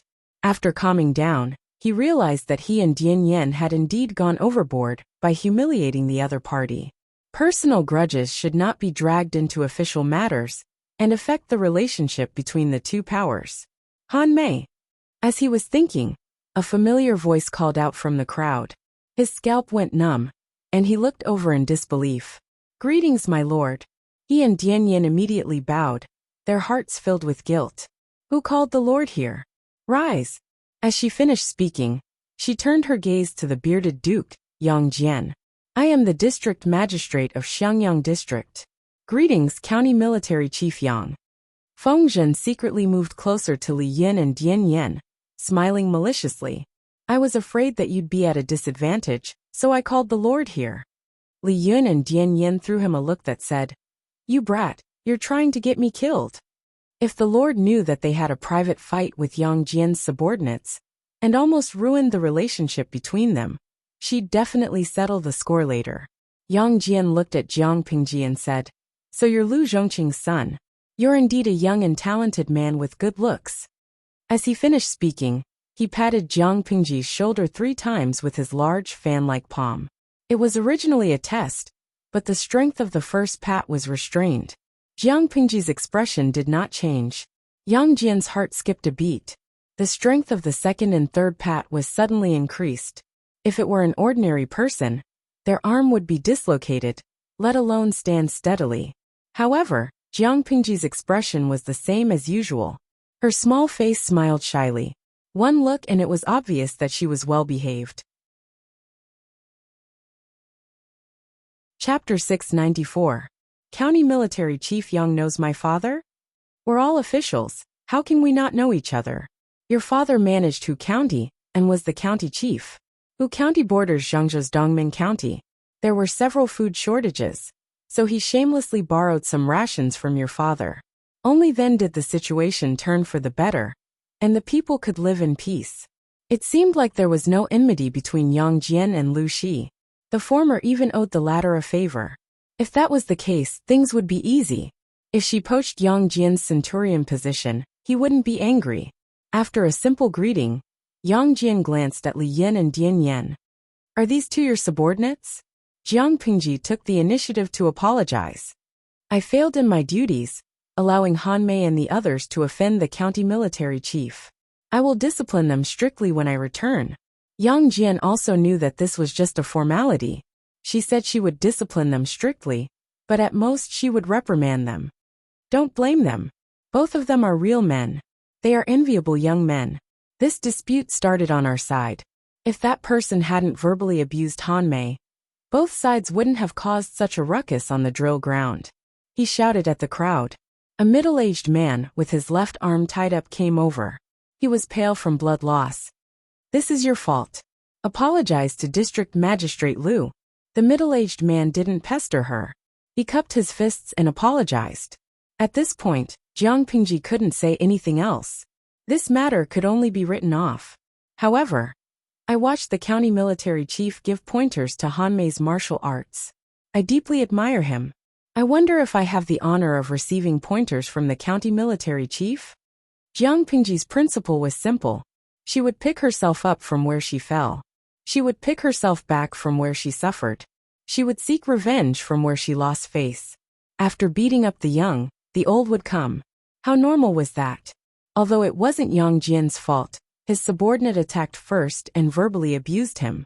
Yang Jian still taught Hanmei a lesson. Since that was the case, it was normal for her to teach Yang Jian a lesson. The audience in the streaming room was in an uproar. The bullet screen flew from one end of the screen to the other. Mu Xianying marries me. I see that you are heroic. Do you dare to fight me? Mou Zainai bedtime. With such a beautiful scene, why don't we resolve our worries with a battle? Xie Yuan Shishou. 1 minute later, Yang Jian said with a wronged expression. I drank a cup of tea just now. Yang Jian wanted to reject her, but when he thought of Jiang Pingji's performance just now, he became interested. Why not? Jiang Pingji said shyly. My skills are crude and I don't want to embarrass myself in public. Can we find a secluded place? Yang Jian didn't suspect anything. A young man's pride needed to be protected. What if it was broken and couldn't be glued back together? In the end, Jiang Pingji didn't choose a weapon. She planned to fight barehanded. Naturally, Yang Jian couldn't take advantage of her. However, he soon realized that this was a huge mistake. Yang Jian couldn't understand how such a thin and slender body could generate such great power. It was as heavy as a mountain, and one would lose all will to fight for it with just a glance. Although he would not despair, Jiang Pingji's strength was terrifying. Yang Jian could only passively defend and try to find an opening. However, Jiang Pingji wasn't a fresh young man like Li Yin. She was a veteran. She seemed to be full of openings, but in reality, she was full of killing intent. Yang Jian initially thought that he had a chance, but the price he paid was that his arm was almost broken. He jumped away and put some distance between them. He said with lingering fear, what a good way of pretending to be a pig to eat a tiger. You really are your father's son. It was so dark. You flatter me, county military chief. Jiang Pingji's expression didn't change. She used her hand like a knife and attacked Yang Jian's face. Yang Jian's heart sank. He raised his hand to block her wrist. At the same time, he adjusted his center of gravity and squatted to avoid the incoming palm wind that swept across his face. With your martial arts, how does it look like I'm asking for advice? Not only did he not find an opportunity, but he was also being suppressed by Jiang Pingji. Her palms were so dense that they left afterimages. Just looking at them sent a chill down his spine. Of course I'm asking for advice, but it's not me asking for advice from county military chief. No matter what, Hanmei is still my subordinate. Hitting him is the same as hitting me. Jiang Pingji didn't choose to spar with him in front of others. Instead, she chose to do it behind others. She just had to get back at him. She would gain something from it, but she would lose her false reputation to Yang Jian. County military chief, just take it that I'm acting like a child. I'm sure the county military chief can understand, right? Yang Jian laughed bitterly in his heart. Faced with Jiang Pingji's increasingly concentrated and fierce attacks, he could only retreat. Fortunately, Jiang Pingji didn't go overboard.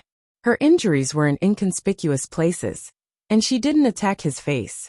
What shocked Yang Jian the most was not Jiang Pingji's speed or techniques, but her intuition and experience. She didn't seem like a pampered and spoiled Langjun from an aristocratic family. She seemed more like someone who had crawled out from a pile of corpses. Even Yang Jian had accumulated more than 10 years of experience. He had experienced thousands of battles before he could develop his current combat qualities. Thinking too much, Yang Jian's mind was distracted and he revealed an opening. Jiang Pingji circled to his blind spot. Her right hand formed a claw and wrapped around his neck. Her left hand pinned his hands behind his back. Then she used her strength to flip him to the ground. All her actions were done in one go.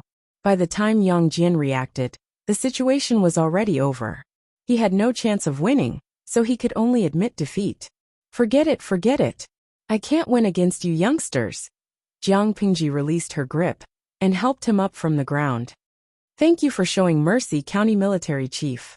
Jiang Pingji's words clearly indicated that she had admitted defeat.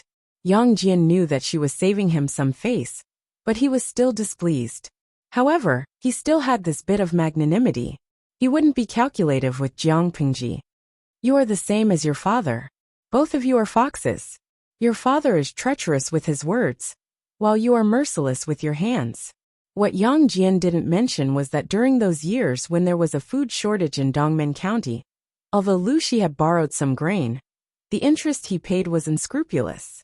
It couldn't be compared to the printed money, but it had allowed Yang Jian to witness the black-hearted literati and the honeyed words of businessmen. Now from Lu Shi's son, he saw the savagery of a martial artist. Your junior is ashamed. During this alliance meeting, even your father didn't dare to come over and talk to me about friendship, yet you barged in recklessly. Fortunately, on the surface, we are still on bad terms, so it won't affect you much. During the alliance meeting, try to restrain yourselves. Don't let the two families get too close, so as not to affect you and your father. Yang Jian was able to become the county military chief, not only because of his background and talent, but also because of Prince Changshuo's promotion.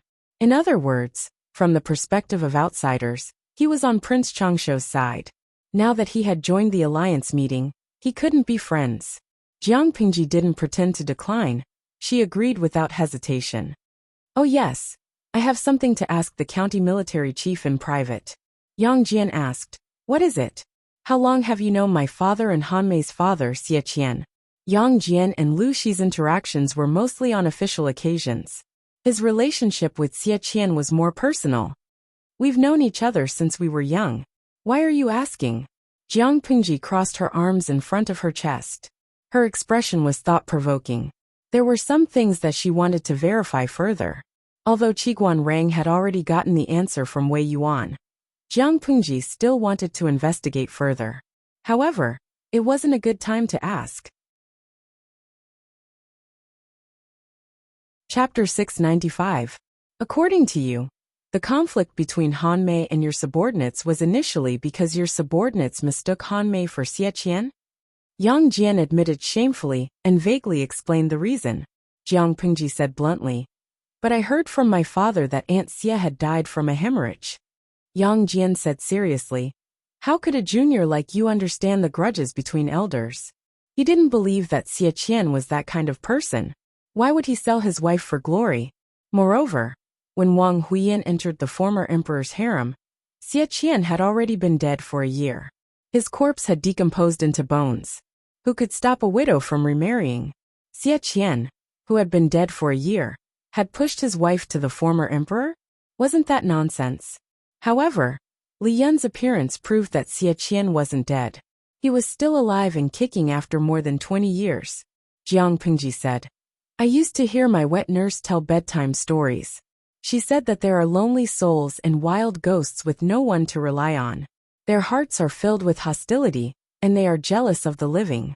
They linger in the bustling world, so they often lurk around people who are about to die. Before they die, they seize their bodies and escape back to the world of the living. This story isn't realistic, but both Buddhism and Taoism believe that people have souls. What do you think, County Military Chief? Yang Jian was dumbfounded. This is just an absurd demonic story. It is indeed just a story. But have you heard about Aunt Xie before she gave birth? How did the world evaluate her? From what I know, she and my mother are known as the twin beauties of Langia. They are both talented and beautiful. She is one of the most beautiful women in the world. She has an eidetic memory. She can even recite the classics and history books fluently. Jiang Pingji knew about Wang Huiyan partly from her own investigation, and partly from Lu Shi. Such an intelligent woman. If Xie Qian really had evil intentions, do you think she would obey her husband or seek help from her family? The Xie family of Gongming is indeed scary. But do you think the Wang family of Langia is useless? Wang Huiyan was the most outstanding noble lady in the Wang family of Langia. She was their pride, and the face they displayed to the outside world. In the end, the daughter of the Wang family first gave herself to the ruthless former emperor, then climbed into his bed, and finally conspired with Prince Changshu? She had already laid her hands on all three royal brothers. Didn't she think her taste was too strong? Even if Xie Qian was shameless and Wang Huiyin threw caution to the wind, the Wang family of Langia could not sit back and do nothing. A person's temperament wouldn't change for no reason. Auntie Xie didn't suffer any setbacks. She only gave birth to a child. The midwife said that she had a hemorrhage after giving birth, and there was nothing she could do. In the end, he didn't die. It was just that when he woke up, his personality changed drastically. Xie Qian suspected that there was a demon behind him, but he didn't expect that the other party would find out and kill him in secret. I learned all these details from my father. Yang Jian furrowed his brows. According to Jiang Pengji's explanation, apart from the additional element of fantasy, the logic actually made sense. Why are you telling me this? Jiang Pengji's gaze sharpened. Han Mei respects his master very much and loves his mistress, whom he has never met. Because Xie Qian did not say it clearly, Han Mei did not dare to confirm Xie Qian's blood relationship with him, just based on the words of this junior's father. However, a master was a master after all. A master for a day was a father for life. There was no difference. No matter what the truth of this matter was, Xie Qian and Wang Huiyin's reputation was already in shambles. Han Mei would not be happy. This junior's words are insignificant and cannot help Han Mei with anything. I'm telling this to the county chief. I only hope that before the truth comes to light, or before you seek confirmation from Xie Qian, you will first control your subordinates' mouths. Don't make wild guesses. Only one's own children could be beaten up. It was fine if outsiders came to make noise, but they also bullied others. This was not allowed. Yang Jian understood. He didn't mind Jiang Pengji's lack of manners. The two left the secluded area. Li Yun and the others, as well as Yang Jian's subordinates, were waiting anxiously outside. Seeing the two of them appear, everyone came forward to welcome them. Let's go back. We'll seek guidance from the county chief another day. Jiang Pengji's face did not show any joy. She wasn't exactly sad, but she was very disappointed. She must have suffered a setback. On the way back, Li Yin and Dian Yen followed behind obediently. They hung their heads, one big and one small. They looked like two children who had done something wrong. The matter has been resolved. In the future, avoid contact with County Chief Yang's people. Yang Jian had already spoken, so Jiang Pengji would not cause trouble for herself. Yes, I will obey my lord's orders. Feng Zhen felt the tension in the air and coughed twice. My lord, I've already tested that person. After some hesitation he agreed. Jiang Pengji was speechless. Speaking of which, she had just witnessed Yang Jian teaching Li Yin a lesson. Then she pulled Yang Jian aside to teach him a lesson. How long had it been? How did Feng Zhen successfully hook up with his target, and even persuade him to jump ship? Jiang Pengji also admired Feng Zhen. She lowered her voice. Your lord is still trapped in Wanzhou. You're already thinking about how to conquer the rivers. I have to prepare early, just in case something happens, Feng Zhen said shamelessly. Because of their outdated shipbuilding technology, if they were to fight on the water and encounter the navy, they would most likely be at a disadvantage. Most of Dongqing's territory was inland, but there were places where rivers and waters were accessible. If the enemy occupied the rivers in the future, how would they fight the war? Rather than sharpening their spears at the last minute, it was better to prepare early. It wasn't easy for Feng Zhen to encounter a talent in the navy. If he didn't think of a way to kidnap her, would he have to wait for another talent scout to discover him? That's true. Preparing for a rainy day is indeed a good habit. Jiang Pengji recalled the great universal geographical map of Dongqing in her mind. If she coveted the territory of the Mengs in Sangzhou, she would have to face the natural defenses of the rivers. Sangzhou's terrain was special. It was a battleground for military strategists. It was easy to defend and difficult to attack. If they retreated, they could rely on the natural defenses. If they attacked, they could make use of the complicated rivers and waters. It was difficult for ordinary troops to conquer. It was also where Dongqing was connected to two other countries, It was a vital part of the country. There were 3 natural defenses: Hanchang Pass, Zhangjiang Pass, and Yumen Pass. If Jiang Pingji wanted to expand her territory and encroach on the territory of other countries, she couldn't avoid Sangzhou. If she started training the navy now, it would come in handy in the future. A duck that couldn't swim was worse than a weakling in the water. A mere 3,000 navy that was proficient in the water could annihilate an enemy army 10 times their size. If that's the case, does my lord have a reward? Of course I can. Let me make this clear. There's no wine or beauties here. Tell me, what reward do you want? Feng Zhen. My lord, there's still a strong smell of alcohol on you. You said there's no wine. You're clearly pocketing it. After a while, he could only open his mouth sullenly. I haven't thought about it yet. I'll keep it for now. Jiang Pingji couldn't help but laugh. Feng Zhen's aggrieved expression was really amusing. The talent that Feng Zhen had poached didn't come with them. Jiang Pingji didn't even know if he was round or flat. Chapter 696. He wanted to be alone and lick his wounds. Yang Jian's only son Yang Tao, who was 22 years old, entered the tent. Yang Tao was born to his legal wife. He died of illness shortly after giving birth. All these years his concubines gave birth to a string of daughters, but he never had a son. Thus, Yang Jian only had this one son. Deep down he treasured him, but outwardly, he acted like a strict father. Is something the matter? His son looked troubled. Father, Lu Shi sent someone over to borrow someone from us. Yang Jian was suspicious. Borrow who? Yang Tao replied. The person Lu Shi wants to borrow is a centurion. Why? A centurion wasn't an insignificant soldier. Yang Jian only had 15,000 men under him. A centurion was quite precious. Yang Tao looked at his father hesitantly, his slightly immature face showing some hesitation. If you have something to say, just say it. Are you a man? Yang Jian suddenly raised his voice, scaring Yang Tao into saying, Forgive me, father. Lu Shi thinks the person is ugly and unique. He wants to borrow him. Ugly unique. How ugly could he be?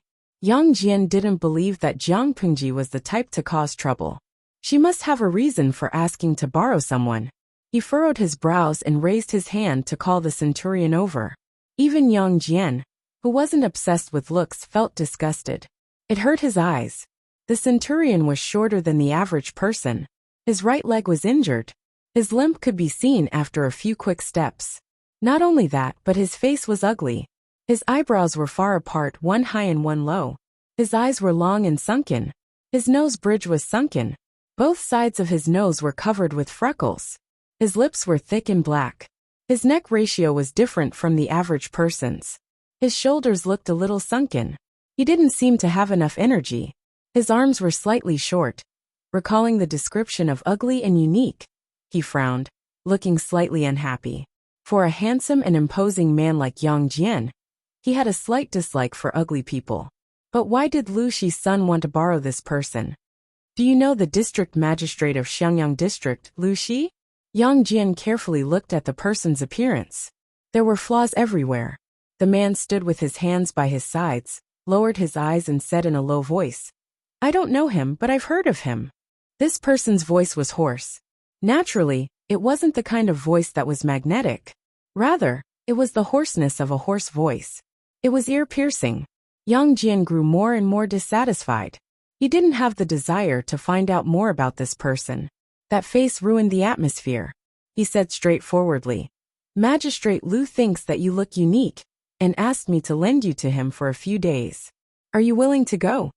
The question was just out of politeness, so naturally, the man wouldn't object. However, Yang Jian was also a scheming person. Unknowingly, he had drawn a wave of hatred towards Jiang Pingji. This lowly one is willing. Then go ahead. Don't neglect Magistrate Lu. Yang Jian sent the man away.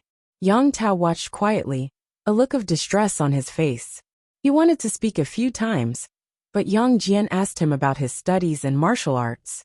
Yang Tao could only swallow the words that were on the tip of his tongue. After dealing with Yang Jian with much difficulty, Yang Tao returned to his tent gloomily. Not long after, a young scholar of similar age came in. The young scholar looked at Yang Tao amused. What's wrong? Why are you so gloomy? His eyes were like a clear spring, containing an enchanting depth and wisdom. His entire body was surrounded by a refined and scholarly aura. Yang Tao raised his head and looked at his friend with some lingering fear. After a while, he lowered his head again, mentally preparing himself for a long time. That there's something. I'll say it. Don't be angry. Yang Tao's expression was one of ingratiation. What is it? The young man was as gentle as ever. Didn't you previously think highly of a centurion who was in charge of training the troops? Yang Tao stammered. Yes, I remember. What happened to this person? He was borrowed by someone else. After Yang Tao finished speaking, he shrunk his neck. He didn't hear anything else for a long time. He quietly opened his eyes and saw that his friend was still maintaining his upright posture. He wasn't angry, but his expression that seemed to be smiling yet not smiling had disappeared. In its place was a solemn expression that was like water. He was borrowed. Who borrowed him? The young man asked. Yang Tao said. Xiangyang District Magistrate Lu Shi said that the person was uniquely ugly and wanted to borrow him to take a look. The young man's lips curled into a cold smile. He threw the scroll in his hand to the ground. Although it didn't make much noise, his imposing manner was suffocating. Borrow? Heh. I'm afraid he'll never return what he borrowed. Yang Tao sat obediently on the spot, looking like an obedient student waiting to be judged. The young man didn't know whether to laugh or cry. Tell me the details of that time in detail. Yang Tao didn't dare to hide anything. He babbled on and on, not missing the change in his father's expression. Uncle, did you mention the reason why Lu Shi borrowed him? The young man asked him. Yes. The young man murmured. Ha! I hope this will be a thorn in his heart and he won't side with Lu Shi. Yang Tao asked doubtfully.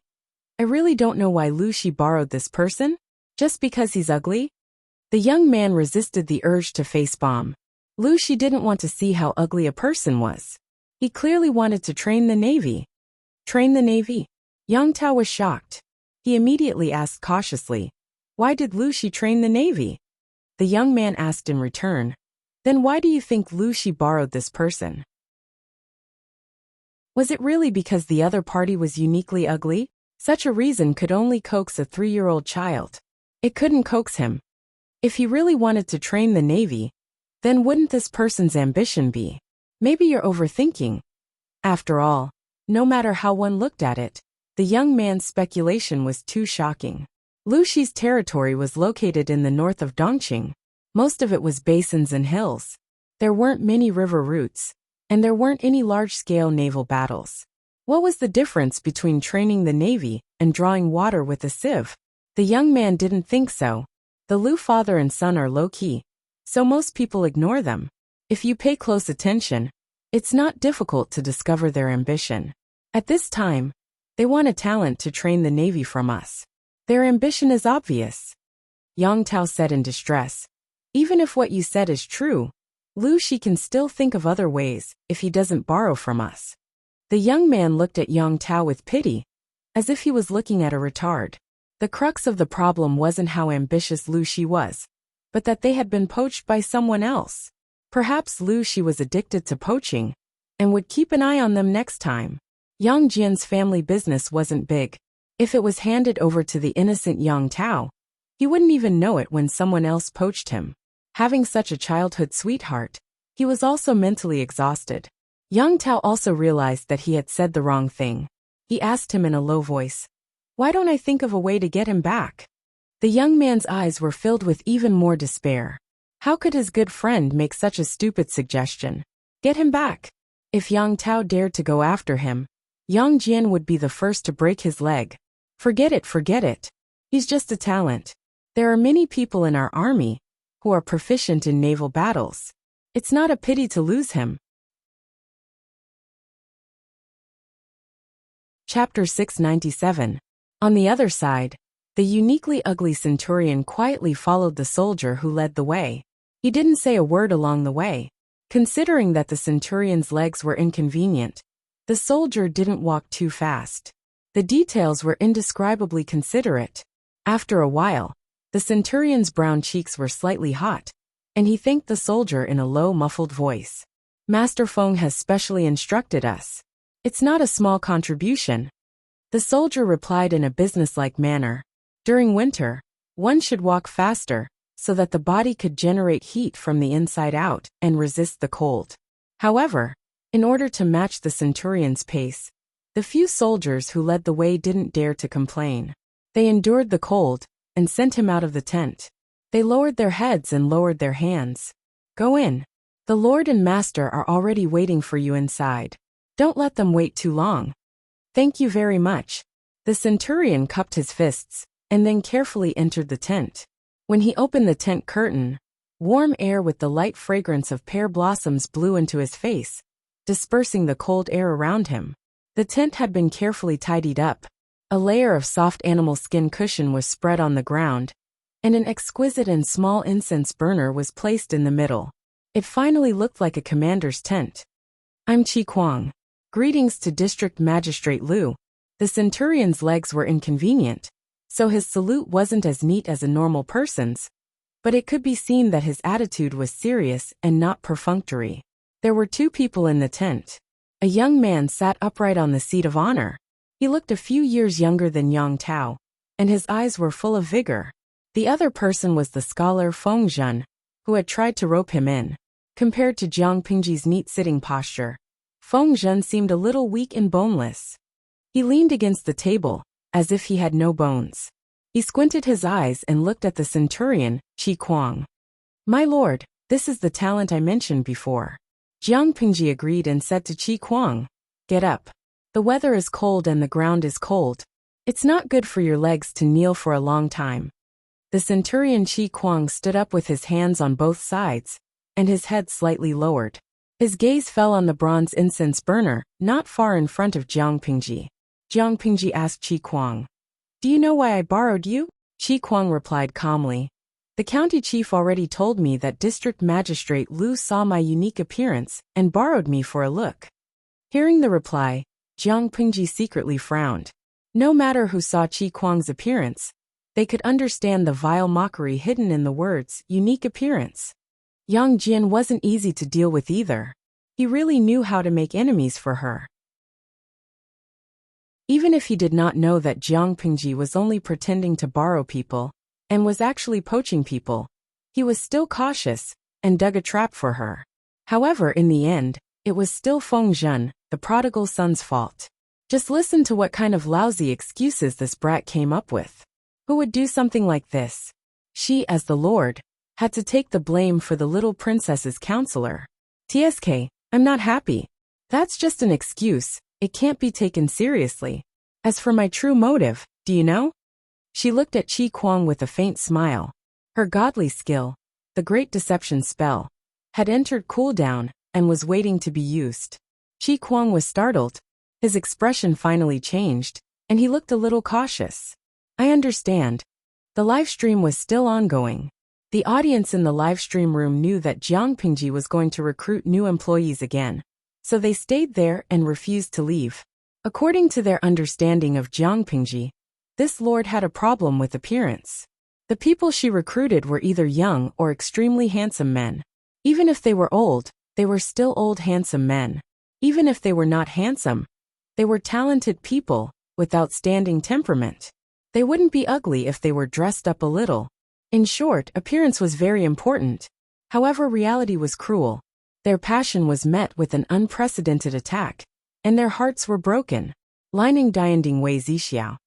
Streamer, I know it's wrong to be a rooster, but I still have to say that after rounding up Qi Kuang's appearance, he is still a long way from passing the standard. Streamer, are you sure you want to rope this person in? He will pull down the average appearance of the whole group. Aren't you known as the Universal Beauty's Heavenly Group? Don't give up on treatment. Zishuanbeishwabafuzi. Puffed. Although the mockery above is very harsh, I also think, yes, we don't welcome Qi Kuang to join us. The reason is very simple. He is too ugly, and will affect the mood of work. However, as the lord of a powerful group, the streamer can't be so willful. No matter how much we object, we probably can't shake the streamer's determination. It was better to accept reality. Competitive Qiguan rang. As expected, even if we're in a different plane, the aesthetic standards of humans are the same. This is a cruel, cold, and superficial world. But then again, Qi Kuang isn't valued by Yang Jian. Isn't it because he's ugly? If he was good-looking, how could the streamers hope be his turn? They had been dug out long ago. Now that they were short of people, it was already good enough that they had people. Yet they were still picky. Ugly as no salt Li Han Mei. I can accept anything that is beneficial to the streamer. Pretty or ugly, I don't care. Actually, from a male's point of view, I still hope that the overall attractiveness of the streaming room can be lowered, with fewer handsome guys and more beautiful girls. Seriously, can you imagine when I'm dating my girlfriend?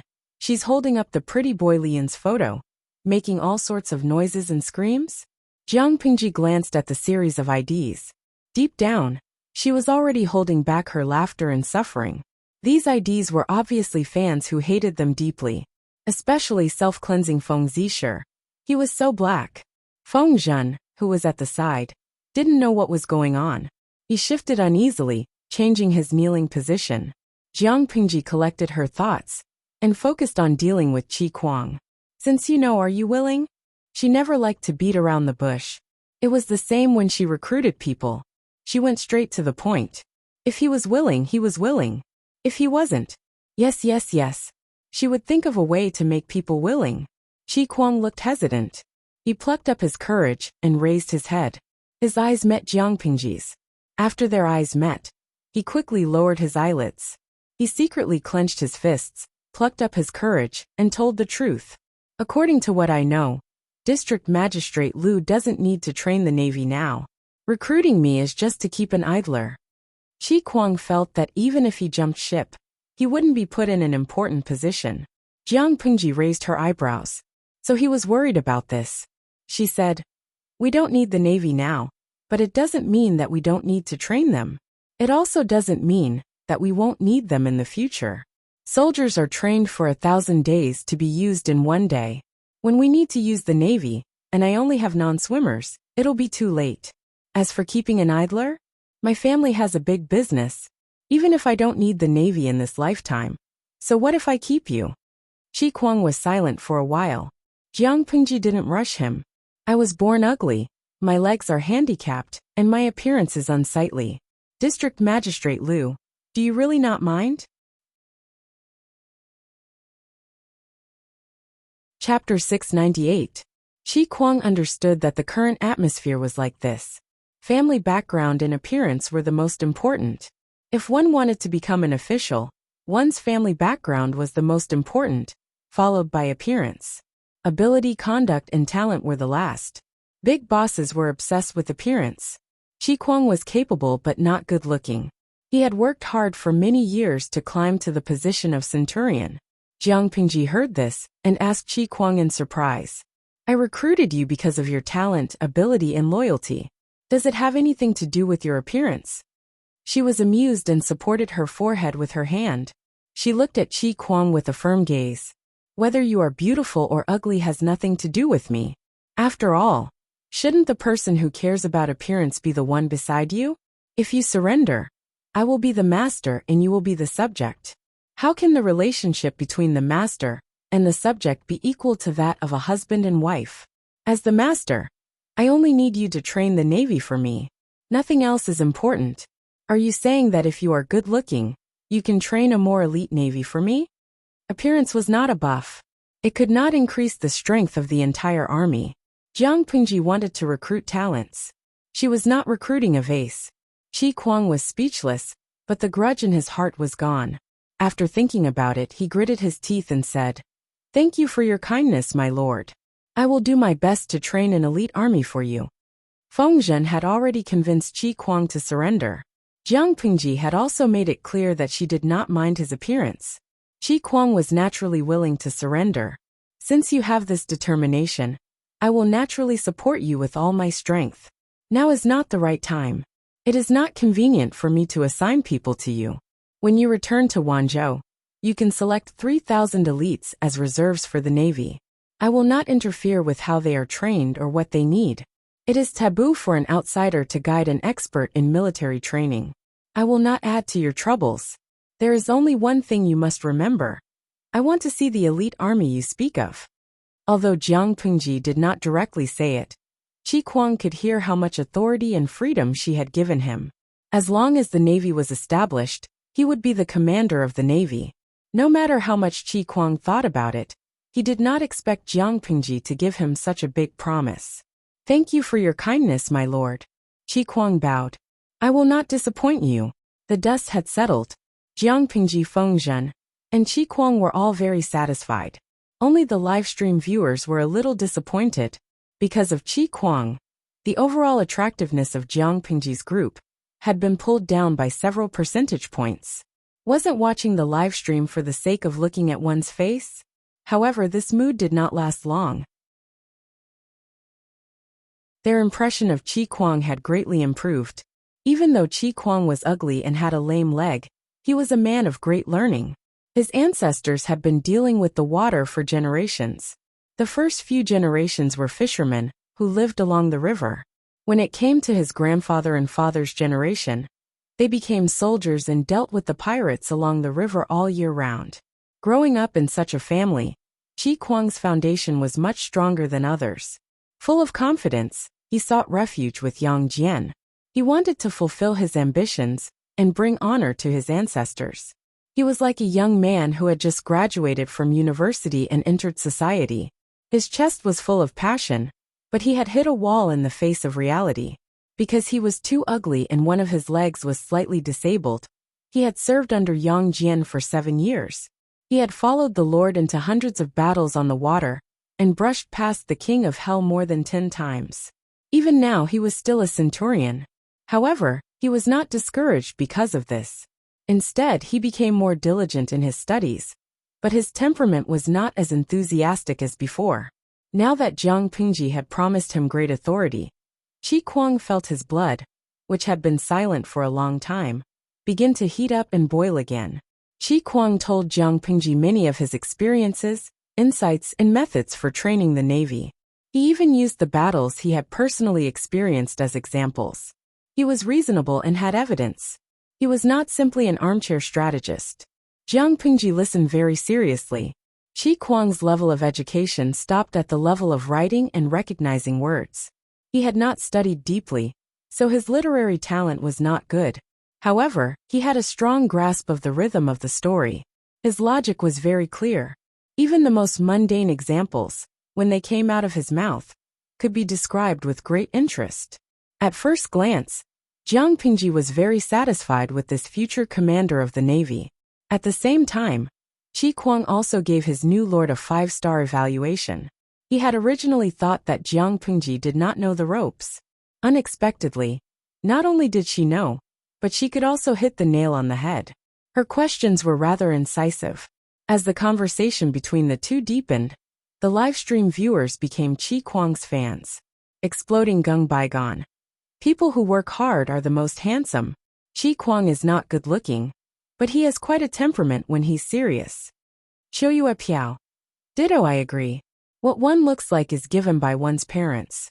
It's not like one can choose. Even if one is ugly, one has human rights. Qiu Yue Piao. Although I'm also a person who values appearances, I can't just casually attack someone else's appearance. It's not easy to make a conclusion without knowing much about Qi Kuang. However, a person chosen by the streamer is definitely not bad. I believe in the streamer's judgment. If Qi Kuang becomes successful in the future, it will be a live drama about the rise of the grassroots. It sounds very inspirational, so I plan to be his fan. The conversation lasted for more than 2 hours. Jiang Pingji was energetic as usual, but Qi Kuang and Feng Zhen could not take it anymore. Looking at the sky outside, it was indeed getting late. I'm tired too. If there's anything else, let's talk tomorrow. Go and rest now. When Feng Zhen heard this, he felt as if he had been granted amnesty. He called out to Qi Kuang, and the two of them left together. Jiang Pingji was full of energy. After they left, she was still thinking about Qi Kuang's method of training the navy. Although Qi Kuang's method of training the navy was very different from the current trend, Jiang Pingji admired it very much. However, if she were to build a navy, it would be a huge expense. Jiang Pengji rubbed her forehead as she felt a headache coming on. Because of the outdated technology of ship manufacturing and geographical restrictions, the size of the Navy was limited. It could only be limited to a specific area. However, there was no lack of far-sighted people in the world. These people did not give up on the Navy. Instead, they actively created the conditions and put it into practice. In the southern region, water bandits ran amok. In order to curb the development of water bandits and protect the people along the coast, the Navy became a necessary force. Compared to the soldiers on land, the requirements for the Navy were higher and stricter in terms of order, discipline, and cooperation. In other words, daily training and exercises were even more necessary for the Navy than for the soldiers on land. This also meant that the expenses were higher. In the next few years, the Navy might not have the opportunity to go to the battlefield. In Qi Kuang's words, it was like raising idlers. As time went on, it was inevitable that it would cause others to gossip. However, this was not a problem. If Jiang Pengji said she wanted to train the Navy, who would dare to stop her? So what if she was criticized as an idler? As the Lord, she did not mind spending money on the Navy. Why would outsiders complain? She rested her chin on her left hand and twirled a brush with her right. She spread out a clean piece of white paper on the table, thinking about how to start. Chapter 699. My dong. What is the streamer drawing? A ship. There was no one else in the tent except for her. Jiang Pengji took the time to answer the audience's questions. Host V. These are ships, but I know too little about ships from ancient times. There isn't enough information on warships for reference. Jiang Pengji was well-read and had read almost all kinds of miscellaneous books. Many of them had descriptions of ships. She picked out the contents one by one, then turned the words into pictures and drew them on the paper. However, the warships in her imagination were very different from actual warships. Host V. Not only does a powerful navy need elite soldiers, but it also needs indestructible warships. According to my understanding, shipbuilding technology is still quite backward. Most of them are civilian fishing boats that can only be used in rivers or shallow waters. As for war, such small ships are almost useless. Military warships still need to be built. Otherwise the Navy will not be complete. Jiang Pengji entrusted the task of training the sailors to Qi Kuang. She still needed to solve the problem of warships herself. Jiang Pengji. Building a ship with just your imagination? It feels like it will capsize. Should I get a reference? Jiang Pengji's eyes flickered slightly. A reference? That's not a bad idea. The next day, Jiang Pengji summoned Feng Zhen. You've already lured Qi Kuang over.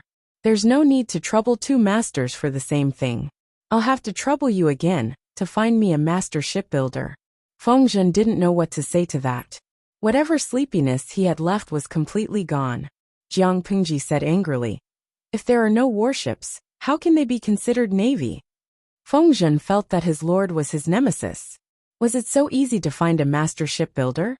Jiang Pengji took a step back. If you can't find a master shipbuilder, you can dig me a warship. Feng Zhen smiled bitterly. His brows were almost knotted. His lord was deliberately making fun of him. With his small body, he couldn't even dig the oars of a warship, let alone dig a warship. He laughed bitterly. If my lord wants a warship, you just have to tie me up and throw me into the river to offer it to the river god. Maybe I can get one. Forget it. I'm afraid that the river god will complain that you stole his wife and complain to me. If I throw you into the river, you won't even be enough to feed the fish.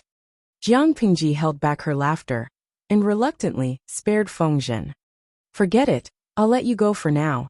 Anyway, it's not urgent now, so we can put the matter of the warship aside for the time being.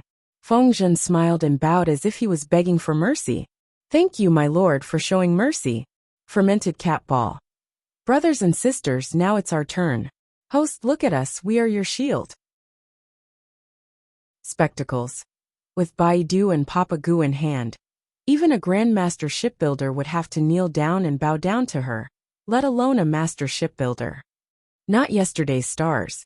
Although we can be the intermediary and help the streamer look up information, There is no way to transmit pictures in the live stream room. You can only use text descriptions, which is a pain in the ass. How about this? Host, you think of a way to get a warship, and then we can modify the foundation of this warship? That should be more appropriate. Speaking of which, where can I buy a warship? Lungyang. I remember there are wooden shipyards in China. I've seen them on the news before. I wonder if there are any almighties in the know who can provide any clues? I'll immediately fork out my wallet and fly over. The master shipbuilder would be considered a master shipbuilder in the streamer's era. Even if he didn't build a warship, there would be similarities. If you have any news, you can poke me in the background. Thank you. Jiang Pingji had just finished teaching Feng Zhen a lesson and glanced at the bullet screen. Her chest warmed and she found it funny. Feng Zhen didn't know what was going on and thought that his lord was having a bad taste. Was it really that fun to bully him? Before he could ask, the messenger's voice came from outside the tent. My lord, there is a messenger outside the tent requesting an audience. Let him in. After a while, there was a rustling sound. A corner of the tent was lifted, and a soldier in armor entered. By order of my lord, I pay my respects to District Magistrate Liu. Oh, who's your lord? The chief of Zhe County Su Bei is my lord. As he finished speaking, the soldier handed over an invitation with both hands. Feng Zhen, who was at the side, hurriedly stood up to receive the letter and pass it to Jiang Pingji. Jiang Pingji accepted it. After she held it in her hands, she realized that the invitation was rather heavy. It didn't feel like an ordinary bamboo scroll. Not only was the material used exquisite, and the workmanship was exquisite, but it was also fumigated with expensive spices. It carried a lingering fragrance that assailed the nostrils. In the words of the livestream viewers, this was probably the so-called taste of petty bourgeoisie. Jiang Pingji lifted her hand and unrolled the exquisite bamboo scroll. She carefully read the contents and looked at the signature. Su Bei from Zhe County. He had invited her and Lu Shi to attend the alliance meeting tomorrow. He spoke respectfully, making it hard for one to feel bad about it. Go back and tell your lord that my father and I will arrive on time for tomorrow's alliance meeting. Jiang Pingji lowered her eyelids and placed the fragrant bamboo scroll to the side. The soldier didn't leave. Instead, he hesitated for a while and spoke of his purpose in deliberation. My lord admires District Magistrate Lu's youthful bravery and has specially set up a banquet in the camp. I wonder if District Magistrate would grant us the honor of attending? Jiang Pingji raised her eyebrows. As intelligent as she was, how could she not see Su Bei's motive for secretly soliciting votes? Don't be fooled by the fact that the father and son were just bystanders. They didn't have many soldiers, but they carried a lot of weight. As long as they were roped in, Su Bei's bargaining chip would be guaranteed. She smiled faintly and said, Brother Su has specially set up a banquet to entertain us. How can I not attend? It is my honor. Go back and inform your lord. I will take a bath and change my clothes before attending the banquet. Otherwise, it will be impolite if I go there rashly. After the soldier heard this, his face lit up with joy.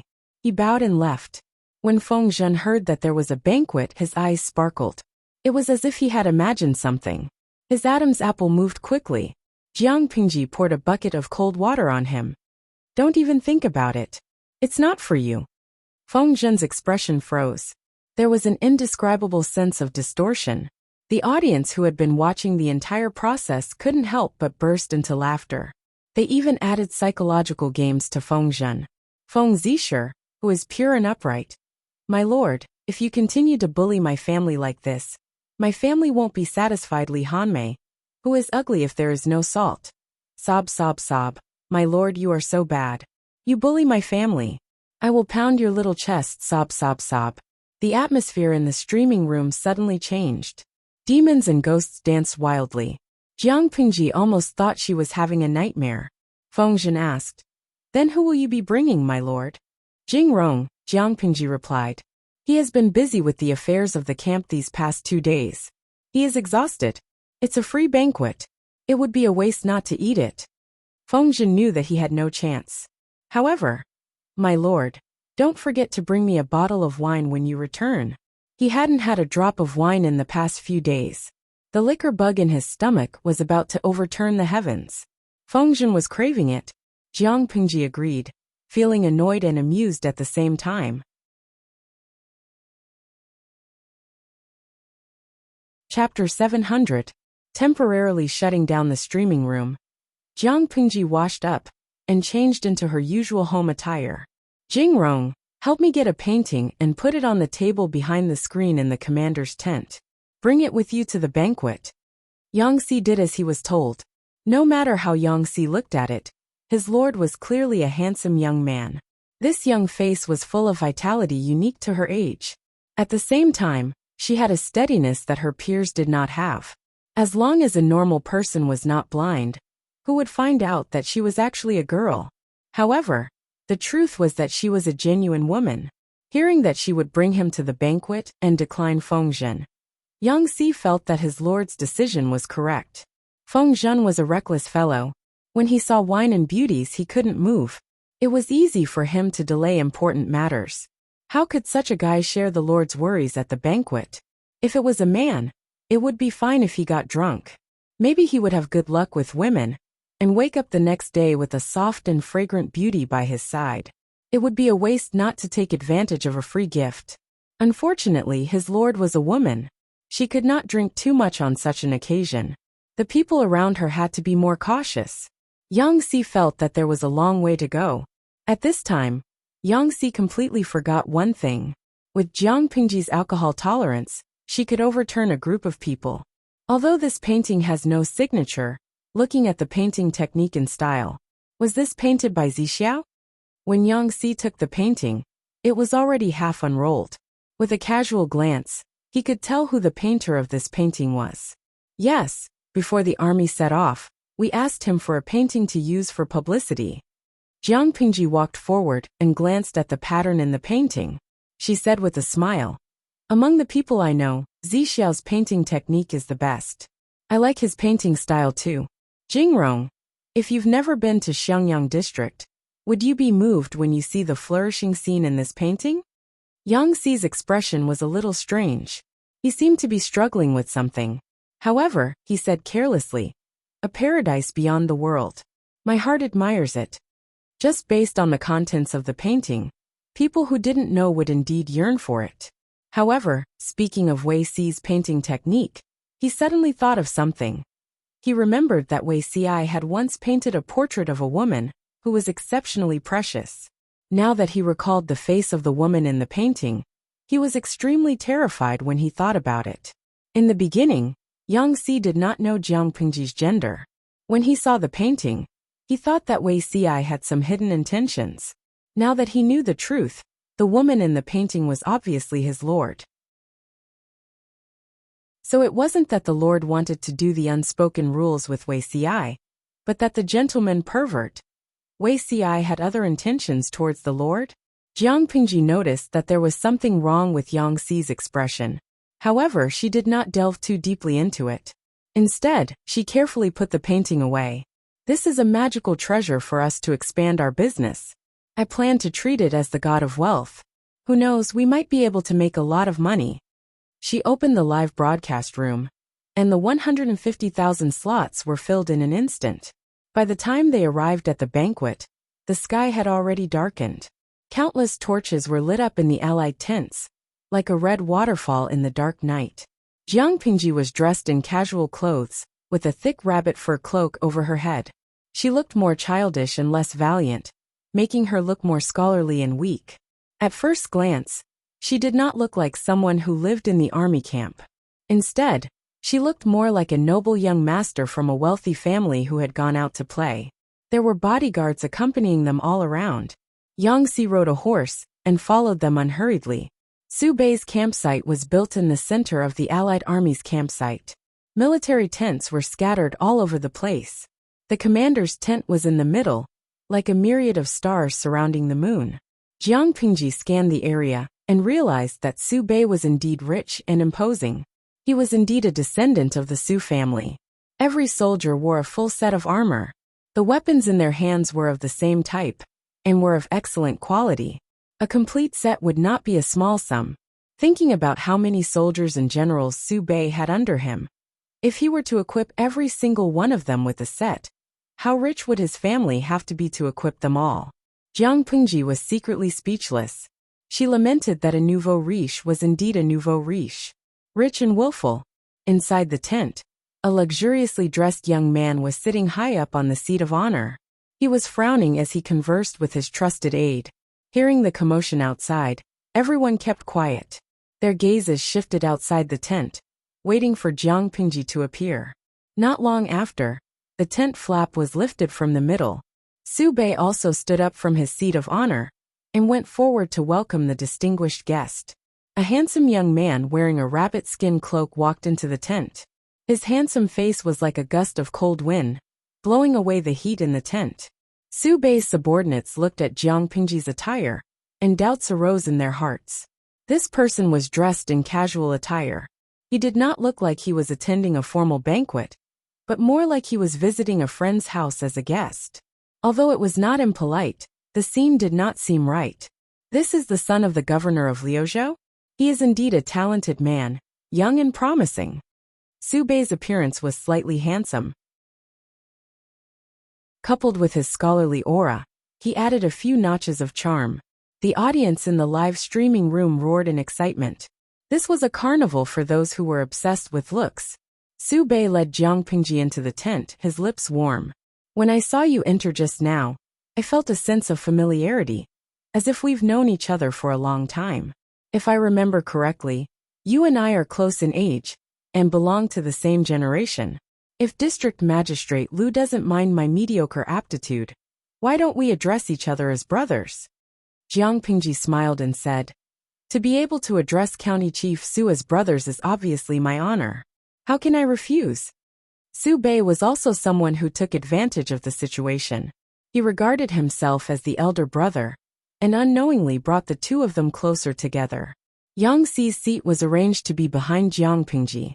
At the banquet, everyone secretly examined Jiang Pingji from the corner of their eyes. Even though Jiang Pingji was young, no one present dared to look down on her. Even the self-proclaimed noble Su Bei had to take her seriously. Putting aside her relationship with Lu Shi, Jiang Pingji could occupy the entire Wanzhou without relying on her family or her father. Moreover, she was still so young. She was far superior to everyone present. If she added Lu Shi's influence, who in the Alliance army would dare to provoke her? She might not treat her like an ancestor, but they would not become enemies. If it weren't for the fact that Lu Shi and Jiang Pingji had brought too few troops, even if the Su brothers had the intention to take the position of Alliance leader, they would be powerless. The most important guests had already taken their seats. Su Bei ordered people to serve food and wine. He turned his head and asked Jiang Pingji, worthy younger brother, do you like singing and dancing? She was about to reject him when the bullet screens in the streaming room changed. I like it. I like it very much. Let go of those singers and dancers, let me do it. Jiang Pingji swallowed the words that were on the tip of her tongue. With a normal expression she said, it's all right. When this answer fell into Su Bei's ears, it became reserved. After it was I like it very much. He revealed a meaningful smile and raised his eyebrows slightly. He said, I understand. Which hero doesn't love beautiful women? Yang Xi, who was in the background, looked down at the ground. Chapter 701. His lord was a woman. Why would she like a group of beautiful women singing and dancing? The table in front of her was filled with delicious food and wine. There were also some delicious dried fruits that were hard to find in the north. Jiang Pingji was gnawing on the dried fruits like a squirrel. Her sharp ears heard the footsteps of more than 20 women outside the tent. The tent curtain opened. Dancers in red, accompanied by the fragrance of orchids, filed in, brightening the entire tent. Spices were added to the lamp oil. When it was burned, the bronze lamp would emit a strange fragrance. In this fragrant atmosphere, the graceful figure of the dancer in red, who was dressed in thin clothes, stepped on the elegant and mellow music of the Chinese traditional music instruments and danced with the accompaniment of her companions. The audience in the live stream was even more excited, as if they were a gathering of hungry wolves. The contents of the bullet screen had changed into a different style, and the gifts were pouring in like water. full of enthusiasm. With a great emperor. Didn't they say that the ancients were ugly? This is a slap in the face. I thought that the modern aesthetic standards were very high. Now that I'm watching the streaming room, I know that classical beauties are classical beauties. Internet celebrities can't compare to them. They are very recognizable. Chun Ajiao. You shameless people who are obsessed with looks. Shouldn't the focus be on the music and classical dance? Jiang Pingji was the son of an aristocratic family. But the audience in the streaming room knew that she didn't like luxury. She preferred pragmatism. This also led to the streaming room being serialized for many years. The audience had only seen a few banquets, but the quality of each one was extremely high. According to the audience, many people regarded the recorded videos of those banquets as the standard. They restored the ensemble music 100%. There was even a nouveau riche who paid for an ancient music festival. It had been held 4 times so far. Driven by the popularity of the streaming room, there was a retro trend in China in recent years. Young people also began to pay attention to ancient culture. Jiang Pingji knew the importance of civilization to the inheritance of a race. As long as the influence was positive, she would be happy for them. Some people had high awareness, but more people were ordinary people who were obsessed with looks. Looking at beautiful people was the top priority. They could see that these dancers were carefully trained. They should be private song and dance troupes in the backyard of high officials and nobles. Every dancer's appearance was of a very high standard. Each of them had elegant facial features, slender figures, creamy skin, and waists like spring willows. Even if she wasn't an outstanding beauty, she was still a rare beauty. All the beauties in red were dancing in the tent. Their watery eyes were dazzling and captivating, making one's heart itch. Jiang Pingji held a wine bottle in one hand and supported the table with the other. She rested her chin on her hand. She squinted her eyes and looked at the dancers, as if she was fascinated. If one were to look closely, it would not be difficult to notice that her gaze was already fixed on the leading dancer. Her gaze was burning like fire, and under her calm appearance, there was a blazing heat, as if she wanted to burn through the dancer's dancing clothes and use her eyes to inspect her naked body. Su Bei noticed Jiang Pingji's expression and snickered in his heart. Youths were youths after all. How could they resist the seduction of beauty? He had thought that the other party was a young man who cultivated in seclusion and had excellent self-control. Now that he saw it, it was obvious that he was a hypocrite.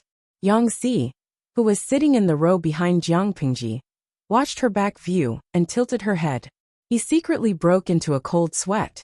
My lord, no matter how much you like young ladies, you don't have the tools to commit the crime. Do you still remember your true gender? These dances are very unique. Jiang Pingji snapped out of her trance and smiled at Su Bei. The dance is beautiful, but the dancers are even more beautiful. Indeed, she was passionate. They are just dancers kept at home. If you like them, you can pick any one of them and take it as a gift from me. Between the aristocratic families, not to mention giving away singers and dancers to be kept in the backyard, even exchanging concubines was a matter of elegance. Jiang Pingji's expression changed slightly. She was a little tempted, but she still restrained herself. How can I accept this? Looking at their appearances, it seems that they have spent a lot of effort to train them. They are so expensive, I can't accept them. Su Bei said to the leading dancer. You don't know how to read the situation. Go and pour some wine for District Magistrate Liu. The dancer bowed gracefully and stretched out her delicate and boneless hands to pour a cup of wine for Jiang Pingji. The distance between them was not far. Jiang Pingji could smell the fragrance on her body and casually asked a question. What kind of fragrance did you use? It smells so good. The dancer blushed and said shyly, I have never used fragrance. This is a natural body fragrance.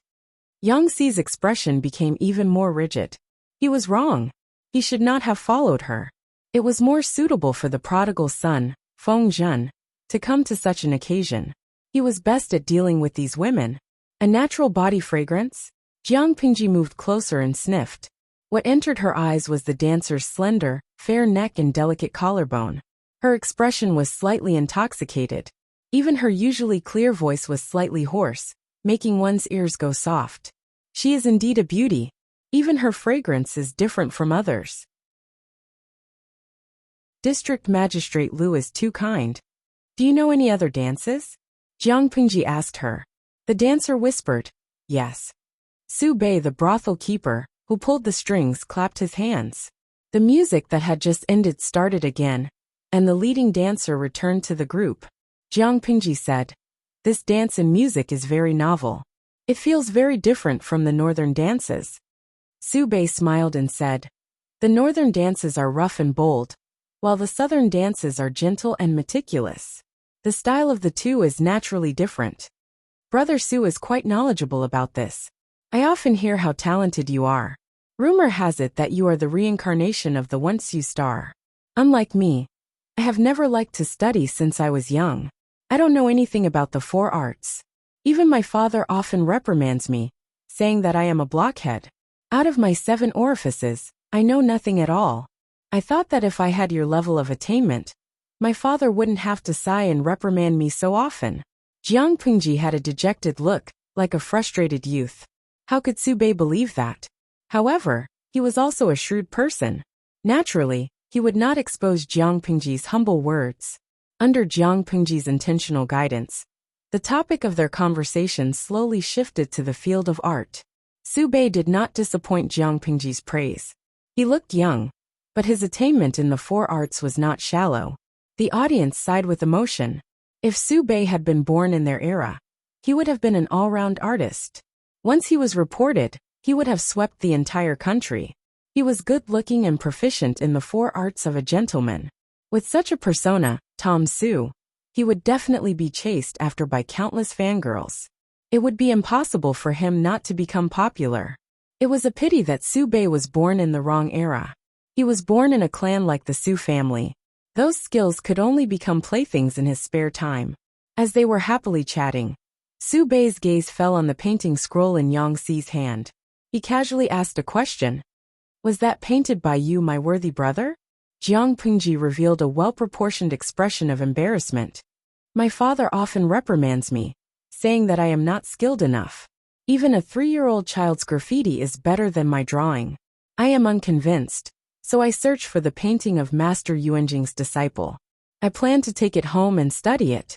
Perhaps I can learn something from it, so that my father won't reprimand me twice. I have embarrassed myself in front of Brother Su. Jing Rong, why did you bring this painting out?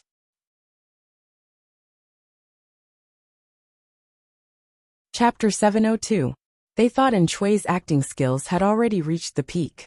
Now that they saw it, it was clear that the streamer's acting skills were even more exquisite. The Oscars owed her dozens of awards. Yang Xi secretly curled his lips, but on the surface, he apologized respectfully. When Su Bei heard that the painting was drawn by Master Yuanjing's disciple, his curiosity was piqued. He spoke up for Yang Xi and tactfully asked if he could take a look at the contents of the painting. Naturally, Jiang Pingji would not refuse. This was the effect she wanted. Everyone in the tent knew of Master Yuanjing's reputation. They also knew that he had taken in 4 disciples. Someone said, I heard that Master Yuanjing is proficient in the art of painting. I wonder how much of the essence the master's disciple can learn. I wonder if we have the good fortune to take a look at the master's disciple's painting? Everyone in the tent agreed. They had no ill intentions, they were just curious. Master Yuanjing's reputation was too high. His 4 disciples were still unknown, which made people suspicious. Now that they could capture the painting of one of his disciples, they had to take a look and see if his disciple was worthy of his reputation. Su Bei wanted to admire the painting alone, but hearing his subordinates' voices, he could not help but ask Jiang Pingji with his eyes. After all, it was someone else's painting.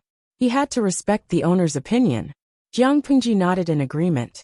Su Bei then asked the dancers to stop dancing and unfurled the painting so that everyone in the tent could see it. Which disciple of the master painted this painting? Jiang Pingji said, the Wei family of Lengjia. His name is Ci, and his courtesy name is Zixiao. Because of his frail body, he rarely appears in front of people. Nowadays, because of the lack of materials and painting skills, many people pursued freehand brushwork and did not rigidly adhere to superficial similarities. Wei Xi's painting was different. It was between realistic and freehand brushwork. The brush strokes were gentle and delicate, giving it a three-dimensional feeling. The content depicted in the painting was the panoramic view of Xiangyang district. Due to the length of the painting, not much was revealed, but it already included many lively scenes. There were wine shops, restaurants, tea houses, all kinds of stalls and vendors. There were also pedestrians on the streets. Some were alone and walked hurriedly. Some were in pairs, which made others envious. Some were in families. The husband and wife were in harmony, and the children were lively. There were hundreds of characters, and each character had a different expression. It made people marvel at the painter's meticulous observation and exquisite painting skills.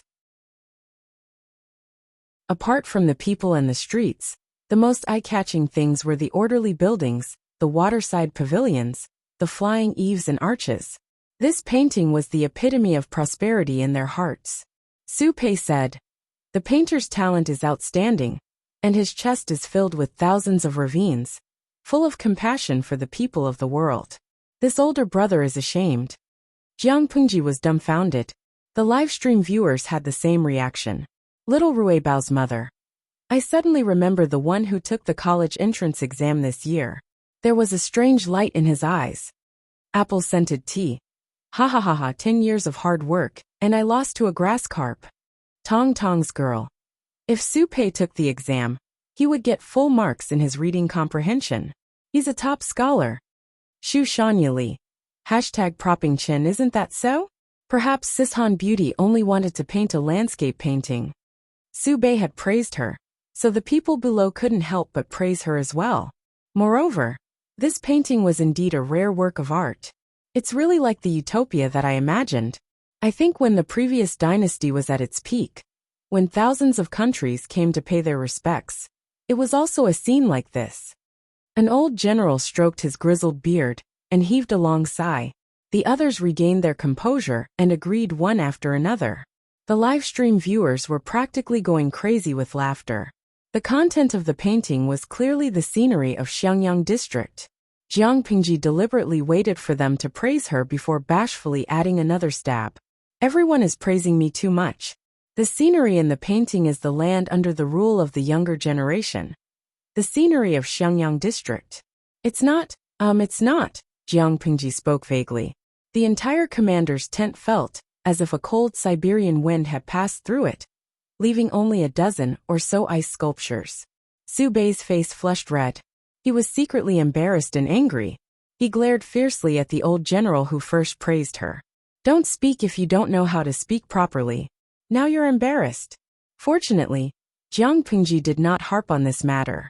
Instead, she exchanged her experiences in governing the people with Su Bei. This was Su Bei's area of expertise. At the same time, it alleviated his awkwardness. Due to his chaotic state of mind and the previous awkwardness, Jiang Pengji held the initiative in this conversation. Under her guidance, Su Bei naturally shifted his attention from the art and techniques of the painting to the people and the buildings within. Speaking of the buildings, he realized that the streets, houses, and courtyard walls in the painting were somewhat strange. Jiang Pengji casually mentioned this and took the opportunity to introduce the green brick. The livestream viewers gave her countless thumbs up for her sales promotion. The streamer's tricks were not only complicated, but also frighteningly profound. If they met a salesperson like the streamer, not only would they not buy anything, they would probably even hand over their crotch. Throughout the conversation, it seemed as if Su Bei was the one asking questions and Jiang Pengji was the one answering passively. In reality, the rhythm was still in her hands. "I wonder how much this green brick costs to build." After laying the groundwork, Su Bei finally asked this question. Zhe County was located in the south. It was warm and rainy throughout the year. Nowadays, most of the buildings were made of wood and stone. When it rained too much, it would easily become damp and mold would form. The ground would also be muddy and slippery. Su Bei was also a shrewd person. Naturally, he was unwilling to suffer a loss. He wanted something good, and wanted to pay the least price. He wanted to test Jiang Pengji and find out her background. It's not expensive to build. With suitable quality soil, it can be baked into green bricks. Jiang Pingji spoke casually, as if she did not know Su Bei's motive. She was like the foolish son of a landlord. Su Bei's brows furrowed deeply. He asked, using soil to bake it? Is it like baking clay porcelain? The principle is the same, but the temperature of the fire is different. The construction of the brick kiln is also very particular. Su Bei's heart itched. He probed. Brother, do you sell this item here? Jiang Pingji laughed and said straightforwardly, even if I am willing to sell it, Brother Su won't be able to afford it. Su Bei was puzzled. But just now you mentioned that fake green bricks are cheap. Why are you saying that you can't afford it now? Jiang Pingji smiled as she explained to him. Green bricks aren't worth much. But how far is the distance between Xiangyang District and Brother Su's County? Green bricks are very cheap, but their weight is heavy. If a large quantity of green bricks were to be transported from Xiangyang District to County, who knows how much money and manpower would be expended? If that's the case, then this green brick isn't made of mud. It's more like it's made of silver. I admire Brother Su's talent. How would I dare to deceive you? Su Bei was startled. He had forgotten to consider the cost of transportation. His expression was one of shame. Jiang Pingji was still nagging. If we want to bake green bricks, it's best to build a brick kiln in an area with suitable soil. Su Bei's heart was moved. He had already set his heart on the green bricks. He was an ambitious person. Naturally, he was unwilling to be inferior to others. Chapter 703. If he could make the prefecture look like the scene in the painting, with clean streets, clean clothes for the people, healthy complexions and a flourishing state, then his cousin Su Fei would no longer be able to contend against him. Even if his grandfather favored his cousin more, the Su family would still be in the bag for Su Bei. After all, as the head of the family, his grandfather could not go against the opinions of the elders. However, how could he obtain the method to produce the flashing bricks? Su Bei was calculating in his mind. The banquet was nearing its end. Jiang Pingji had also gotten to know the people in Su Bei's tent. Just as he was feeling tipsy, Su Bei suddenly remembered the purpose of inviting Jiang Pingji to this banquet. He probed, is my worthy younger brother interested in the position of the alliance leader? If you are, I will definitely support you. Jiang Pingji shook her head. Her eyes were no longer clear, and she was hazy from drunkenness. To tell you the truth, I have sent troops to suppress the rebels several times. My purse is already empty, and I cannot spend it. My subordinates and troops are exhausted, and have almost lost their vitality. In order to give the people time to recuperate, and in order not to bear the bad reputation of being a warmonger, I plan to rest for a year or two first.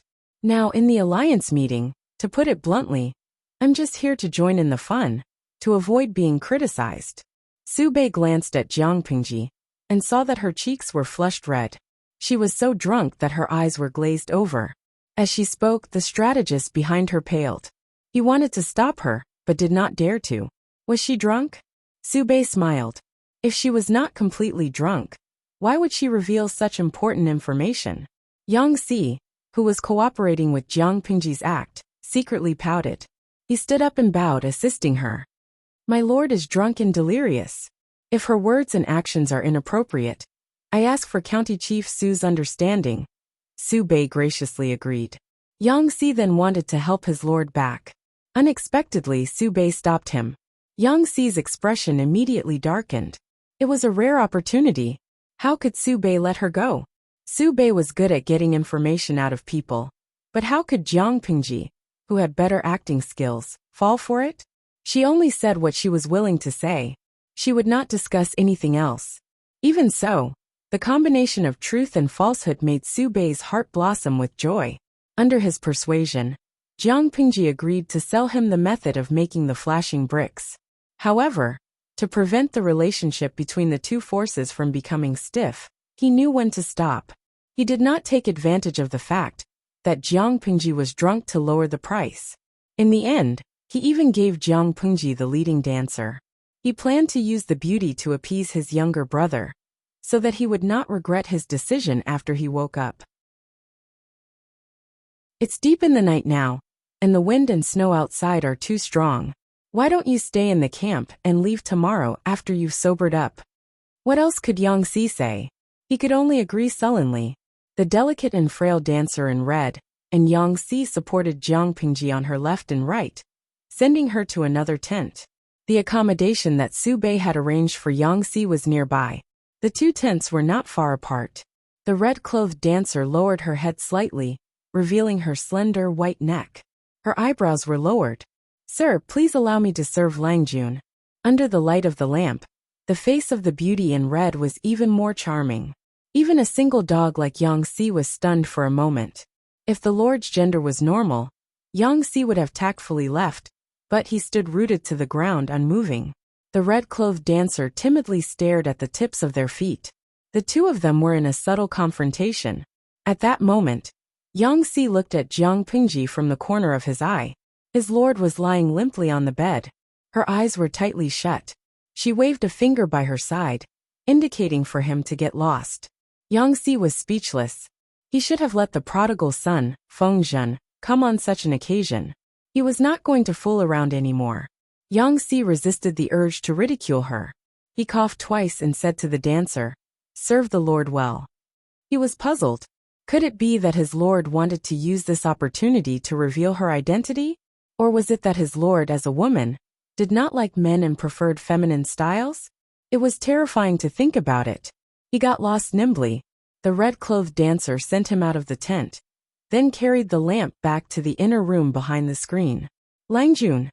The red-clothed dancer called out softly. Jiang Pingji did not move. The audience in the streaming room cheered. Was there going to be an erotic battle between the two of them? Shen Bulai Wazi. I can't take it anymore. Is the streamer going to give us a bonus? Goddess Zaiwo Xixia. No way, a lesbian? That's disgusting. I'd rather watch a gay man. Hacker Mosquito Xiang. To the one above, you're even more disgusting. To put it bluntly, a lesbian can't be seen if you dry it. A gay man needs to wipe his shit. Who's more disgusting than the other? Emotions are fair. It has nothing to do with gender. This is the streamer's streaming room.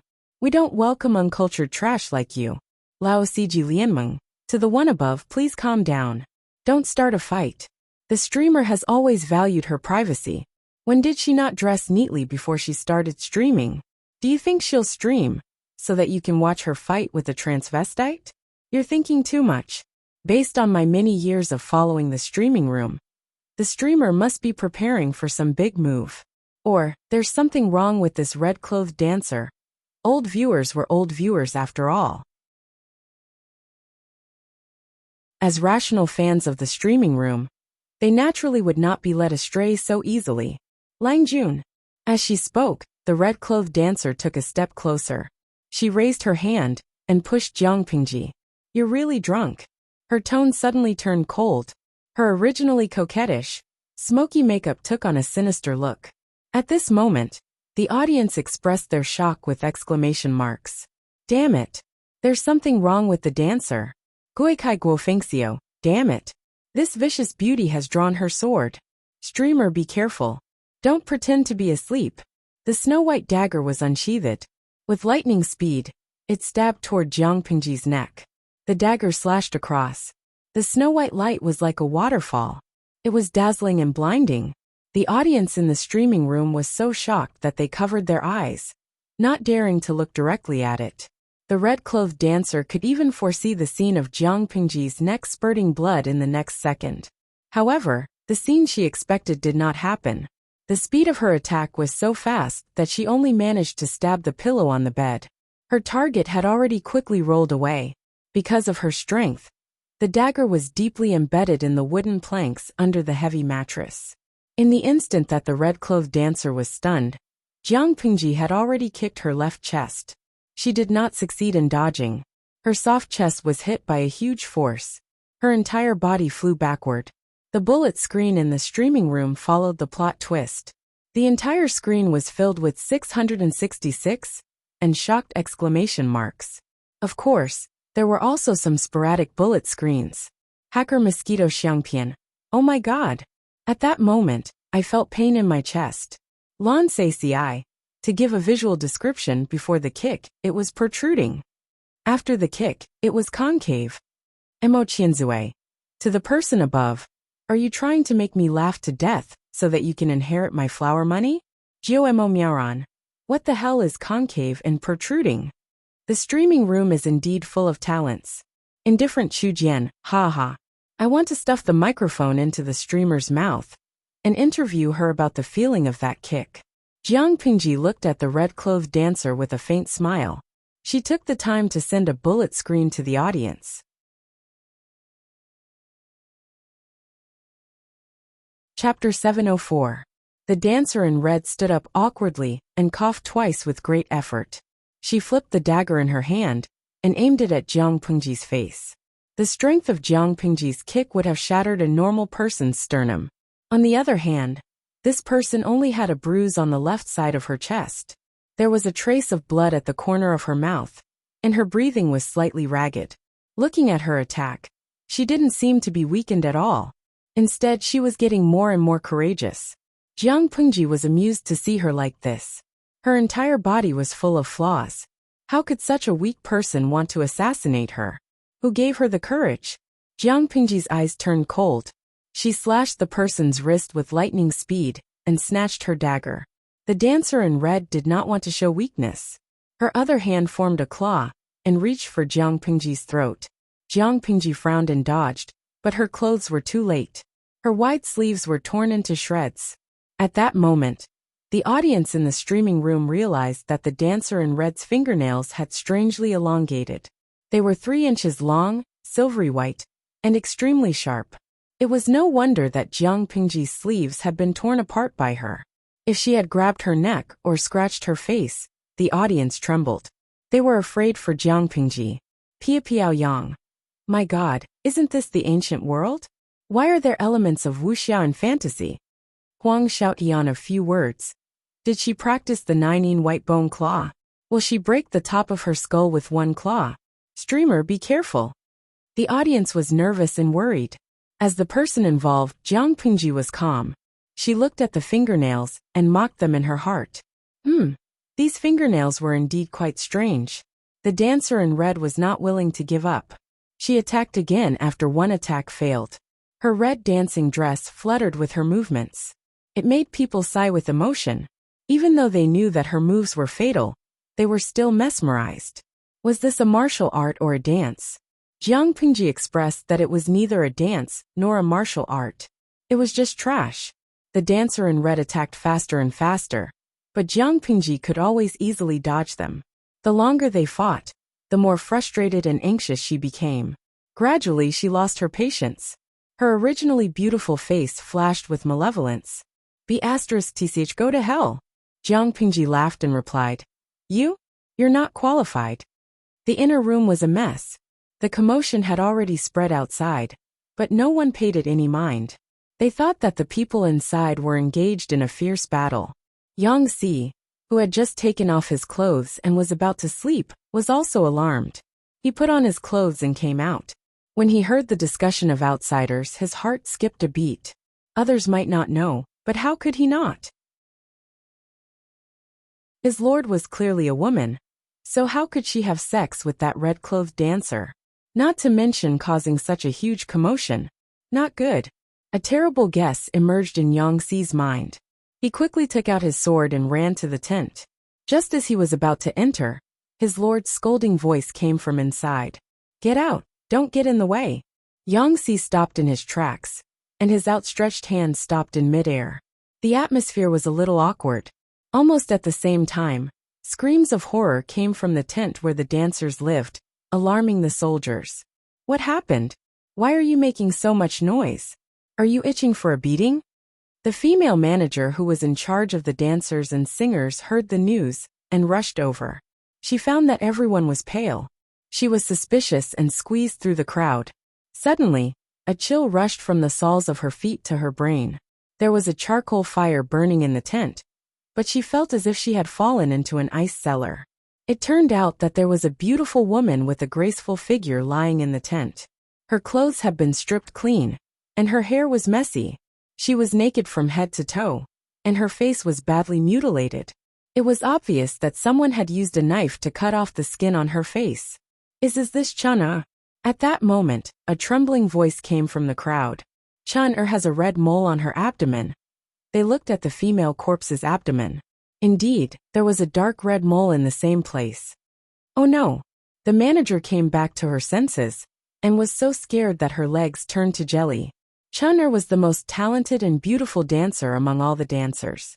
She had always been the best choice for the lead dancer, and was also the pillar of the stage. If the person in front of them was Chun-er, then who was the one who shone brightly at the banquet tonight? The crowd also thought of this detail, and were so scared that they collapsed to the ground. Could it be that the person who danced with them tonight was not a living person but Chun-er's soul? Idiot, someone has taken over Chun-er's identity. The manager scolded and scrambled towards the main tent, hoping that she could make it in time. My lord, your servant has something important to report to you. Something big has happened. Even though this was an important military camp, the manager could not care less. If she was late, she would die a terrible death. Who's making a ruckus outside? Inside the tent, Su Bei was in a discussion with a few of his trusted subordinates. After much difficulty, they finally had a clue. The ruckus outside was incessant. Reporting to my lord, the person outside is the manager who is in charge of the dancers. Su Bei's face darkened. The expressions of his subordinates were even more unsightly. These trusted subordinates did not approve of Su Bei bringing the dancers with him. However, because the dancers were used to bribe people, they turned a blind eye to it. But now such a thing had happened. A lowly manager of the dancers actually dared to make a ruckus in the military camp. It was as if she had nothing better to do, and was tired of living. Su Bei was also afraid of being lectured by his trusted subordinates. He could only summon up his courage and ask, "Bring her in. What's wrong with making such a ruckus?" The manager was escorted in by the soldiers. As soon as she entered the tent, the manager knelt down with a thud. Her pale lips trembled uncontrollably. My lord Chun-er who led the dance had her face skinned long ago. She's dead. The Chun-er who danced previously was a fake. Upon hearing this, Su Bei's first reaction was that Lu Shi was so ruthless and cruel. Not only did he kill people, he even skinned their faces. Thinking about it, he felt as if he had fallen into an ice house. The other trusted subordinates were also scared out of their wits. Lu Shi was in danger. My lord, quickly go and save him. The strategist's heart was strong. He steadied his mind and reacted accordingly. Su Bei could not care about anything else. He immediately brought his sword and went to Jiang Pingji's tent. In the short span of a few breaths, the two of them had exchanged more than 100 blows. Jiang Pingji took her time to probe the other party and confirmed her suspicions. The information had been successfully gathered. There was no need to keep this person alive. She rolled away to avoid the wind from the other party's palm strike. With one hand, she picked up the dagger that had fallen to the ground. The situation was suddenly reversed. I admit that your martial arts skills are not bad.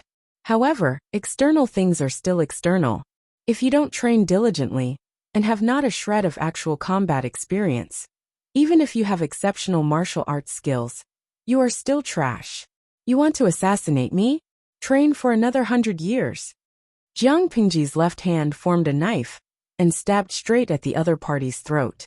Her speed was so fast that even her afterimage could not be seen. The dancer dressed in red only felt her vision blur. The sound of bones cracking could be heard from her throat. The dagger that was supposed to stab Jiang Pingji had now pierced into her heart from behind. You have the system by your side. You won't die. You're welcome to deliver your head again next time. Before she lost consciousness, she heard Jiang Pingji murmur in her ear.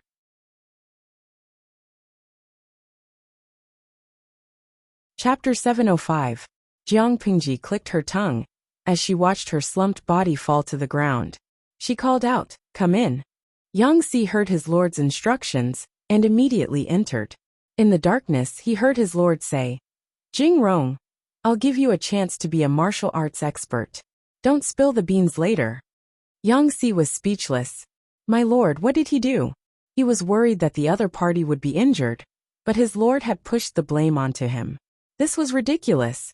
However, she was the lord of the little princess. He could only resign himself to his fate as her strategist. Yang Si fumbled in the darkness and lit the bronze lamp. Only then did he see the scene in the room. When he saw the female corpse on the ground, he was so frightened that his hair stood on end. He messed up his clothes, then took off his cloak and rubbed it on the wound on the woman's body. Then he put it back on. The audience in the streaming room watched Yang Si's fake act. They were all dumbfounded. Demon's proud son. My Rong Rong is amazing. Not only can he come up with strategies, but he can also help my lord clean up messes. Rotten cat bagua. Ha ha ha, what the hell is Rong Rong? My name is Yang Jingrong. A nickname is also very good. Yang Si hastily made up his clothes. The sound of messy footsteps could be heard from outside. There was also the sound of armor clashing. Yang Si glared at Jiang Pingji, who was pretending to be asleep. He carried his blood-stained sword out of the tent. Auto, lighting crew in position. Cameraman in position. Actors in position. Prepare the microphones. Rong Rong, begin your performance. Yang Si panted heavily. He glared fiercely at the group of people who had rushed over. He was filled with righteous indignation and wanted to gain the upper hand by making a show of strength. What a great chief of Zhe County. My lord trusted you and called you a brother. How dare you use such despicable methods? Su Bei felt extremely wronged. However, if mud fell into his pants, it would be shit even if it wasn't. He did not explain immediately. Instead, he was concerned about Jiang Pingji's situation. If Lu Shi was assassinated, his life would be over. Master, I, Su Bei, am a man of indomitable spirit. How could I do such a despicable thing? If you insist on accusing me of a crime, I will not argue with you. But the most important thing now is my brother's safety. Please let me in to see my brother. When Su Bei saw that Yang Si's face was only filled with rage and not sorrow, he heaved a sigh of relief. This at least proved that Lu Shi was still alive and had not died in his territory. Yang Si confronted them for a while, but in the end, he reluctantly stepped aside and let them enter the tent. With the bright light, everything inside the tent was revealed to them. A female corpse lay by the side of the bed. The person they were worried about was sleeping soundly. Her entire body reeked of alcohol, and her cheeks were flushed red. Su Bei's heart finally calmed down. Only then did he have time to pay attention to the female corpse. The generals who had rushed over after hearing the news all sucked in a breath of cold air. It turned out that the female corpse's throat had been twisted and shattered, and there was a dagger in her back, piercing through her front and back. His attacks were truly ruthless. Yang Si lowered his eyes and snorted coldly. His back was as straight as a pine tree growing on the summit of a mountain. He said, "If it weren't for the fact that my lord still has some consciousness and delayed for a while until I arrived, I'm afraid that everything would be too late." If County Governor Su did not give an explanation, he would not let this matter rest so easily. The dancer you gave to my lord was raised by your residents. How did she become an assassin who tried to kill my lord? She almost caused my lord to lose his life. Su Bei hurriedly explained in an attempt to clear his name. Mister, please don't be angry. This matter was caused by a scoundrel. I definitely did not hire a killer. Mister, please come over and take a look. Look at this person's face. There's a layer of human skin on it. To tell you the truth, the manager of the dance troupe discovered that the dancer had been killed and her face had been peeled off. Only then did he realize that it was a trap. When I found out about this, I hurriedly brought people over to rescue him. Fortunately, Mister's martial arts are excellent, and you finally killed the scoundrel and saved my brother. Yang Si's heart skipped a beat. He had personally witnessed someone rub the edge of the woman's face. Indeed, a layer of human skin had been rubbed off.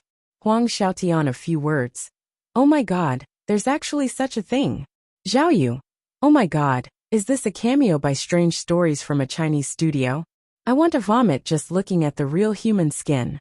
Yu Xiao Yinran. The atmosphere is too heavy. Let's talk about something happy. Rong Rong is quite good at acting as an expert. If this was any other time, the audience would definitely have used the phrase Rong Rong Rong is shamelessly acting as an expert to make fun of Yang Si. But now, faced with such a cruel scene, The idle spectators no longer had the mood to liven up the atmosphere. The layer of human skin was peeled off, revealing a face covered in blood. The crowd was disgusted, and no longer had the mood to look at how she looked. This person can't be any more dead. Just throw her away and feed her to the dogs. It's bad luck to leave her here. Sube waved his hand and ordered his men to throw the female corpse away. The crowd looked at the limp and drooping head.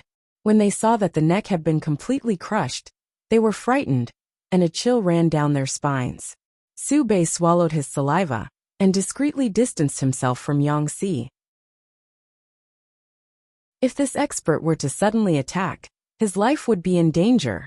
Yangtze saw his petty actions, but did not expose him. His eyes were still gloomy, and his tone was filled with the tone of an expert. I have to stand guard outside the tent for the Lord to prevent any mishaps. If there's nothing else, please return. When the Lord wakes up tomorrow, I will explain everything to her. County Chief Su, you have to give us an explanation for this matter. Of course, mister, please rest assured. Sube cupped his hands in salute and sighed softly before leading his men away. Although Yangtze was guarding inside, he was still worried and deployed a group of elite soldiers to protect the tent. When they left, Yangtze heaved a long sigh of relief. An exceptional expert who was dressed like a weakling was indeed making things difficult for him. Just as he was about to leave, he glanced at his lord who was sleeping soundly. He knew that she was pretending to be asleep. He still had a stomach full of questions to ask her, but in the end he held back. He hugged his blood-stained cloak and stayed outside for the entire night. He was mentally exhausted. Coupled with his good schedule, he quickly fell asleep. In a trance, Yangtze felt as if his body was covered by another layer of something. Initially it was a little cold, but then it became warm. Jiang Pingji's eyes flashed with coldness. Like a wisp of smoke, her figure was faintly discernible. She twisted and turned, staying in the blind spot of the patrolling guards. Without alerting anyone, she left the campsite and ran in a certain direction. When the audience in the streaming room saw that Jiang Pingji did not continue streaming, they knew that there would be follow-up.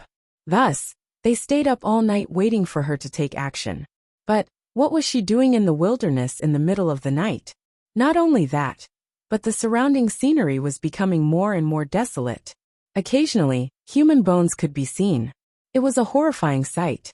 Was the streaming room finally going to give up on the battle for hegemony and change to the supernatural and mythological path? Reality proved that the audience was overthinking things. Jiang Pingji had come here in the middle of the night to search for clues to prove her conjecture. She followed the spiritual imprint left on the red dancer's body and ran to her destination, but she did not see the corpse.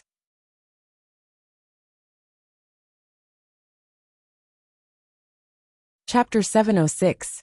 Looking at the blood stains on the ground, Jiang Pingji smiled. Under the cold moonlight, the smile was particularly horrifying. The audience in the streaming room shuddered. The streamer's style was not right. Ijia Weiming. Streamer, what are you doing now? It's so horrifying. I wanted to sleep, but now I can't. Luoxue. It's really horrifying. Streamer, don't tell me you're here to check on the corpse of the painted skin? Luoqinyama. Wow, are there really demons and ghosts in this world? Jiang Pingji sent a bullet screen to stop these people from continuing to make up stories and scare themselves. Streamer V. I'm here to look for the corpse. As I expected, it has disappeared. Or rather, the person has been resurrected and left. Don't think it's strange. I can stream for all of you here. Why can't the time traveler have a powerful cheat? However, that person's rank is not high. She failed to assassinate me, and even suffered a loss at my hands. Jiang Pingji could have killed the red dancer in one move, but she did not do so. Instead, she stalled for time to test the waters. Apart from this, she played an evil trick and did something else. She infused her mental strength into the other party's body and imprisoned the system that was lurking in the woman's body. If she killed the red dancer, the system would give up on the time traveler and return to its original body. This would cause trouble for Jiang Pingji. After all, it was not time to close the net. She did not want to go against the main system. Therefore, she forcefully bound the system to the body so that the system could not leave the body. The system's only choice was to spend a huge amount of popularity points to repair the female corpse and let the time traveler come back to life. She came out late at night to check if the time traveler came back to life. Sure enough, everything was going according to her plan. Jiang Pingji got up and left the mass grave. On the way back, she mercilessly mocked the system that was imprisoned in her mind. "That's your brother. You're so stupid." The system flew into a rage out of humiliation and revealed its true nature. "Jiang Pingji, you'll die a horrible death. A scholar could be killed but not humiliated." This woman had humiliated it time and time again. The system hated her to the core. Jiang Pingji squinted her eyes. "All right, I'll wait. Let's see who will toy with who to death." According to her speculation, the two hosts of the subsystem could see each other's livestream screen when they opened a livestream. During the banquet, she had been staring intently at the red-robed dancer's comments, and the contents of those comments had greatly broadened her horizons. She thought she was dirty enough, but she had never seen the entire bullet screen filled with pornographic content. There were even people who used words to simulate a disharmonious scene on the bullet screen. It was like a scene of excessive glue, unbearable to look at. How could this be considered a proper live broadcast room? It could practically be an A, B, C/V. Jiang Pingji had observed that the dancer dressed in red was unlikely to be able to see her screen. After thinking about it carefully, she deduced the reason behind it. The two subsystems each had two channels, receiving and sending messages. Jiang Pingji restricted the subsystem, so the streaming system could only receive messages and not send them out.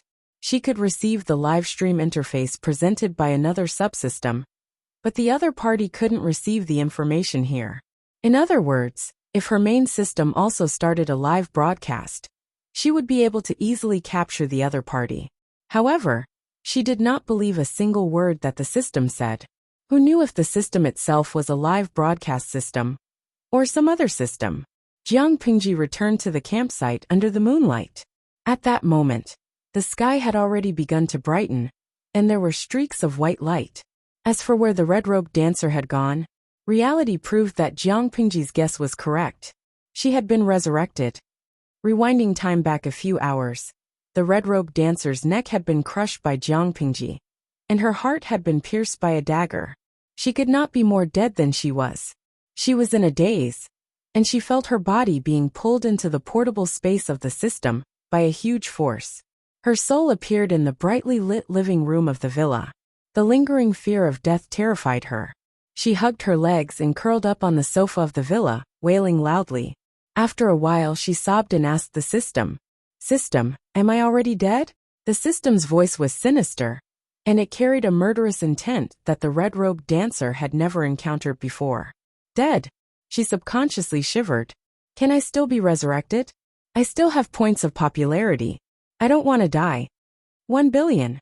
The system spat out two words coldly. The red-robed dancer's expression froze. It was just restoring her physical body and resurrecting her. Yet it required 1 billion points of popularity? Why is it so expensive? She felt a little more confident. 1 billion? How can I earn that much? The system's voice was full of anger. It's always been this price. It's fine if you don't want to resurrect. No one is forcing you. One could tell that the system was in a very bad mood just by listening to its voice. But the red-robed dancer did not know what was going on. She felt wronged. Of course, she did not know what was going on. After discovering Jiang Pingji's strength, the system wanted to get rid of its current host and run for its life. How could it have known that the woman would be so treacherous? She actually used underhanded methods to bind it to the stupid woman in front of it. From now on, unless Jiang Pingji's spirit died, or she released the host, the system would be bound to this body. It would not be able to temporarily leave the host and send messages to the main system. Even if it wanted to escape, it would not be able to. What the F***ck? It was not difficult for it to imagine how the other system was treated. The red-robed dancer wanted to be stubborn for a while longer, but she did not want to be trapped in the system space for the rest of her life. It was too lonely. and she could not bear it. Therefore it was better for her to give in first. 1 billion. But I don't have that many points right now. In order to rush here from Zhongzhou as soon as possible, I spent all my popularity points to exchange for the deity's 1,000 miles talisman. You know best how many points I have in my account. The red-robed dancer still wanted to act pitiful and quibble a little. The system was rather easy to talk to. It gave the red-robed dancer 2 choices. Pay in installments or overdraft. Choose one. I'm reminding you to make your choice as soon as possible. Otherwise, if your corpse is completely destroyed, you won't be able to resurrect. The system was not a good person. Whether it was installments or overdraft, the red-robed dancer would have to bear a large portion of the interest. Faced with such a tyrannical condition, she refused in her heart, but she had no choice but to grit her teeth and agree. The system laughed mockingly. Who asked you to be so stupid? I originally wanted you to use the level 9 loyalty talisman, but you were too greedy and wanted to assassinate. The red-robed dancer was already feeling very aggrieved, and now she was being mocked by the system. She was so angry that her internal organs were about to move. She had snuck into the dance troupe to use the level 9 loyalty talisman on Jiang Pingji, but she had not expected Jiang Pingji to be so drunk.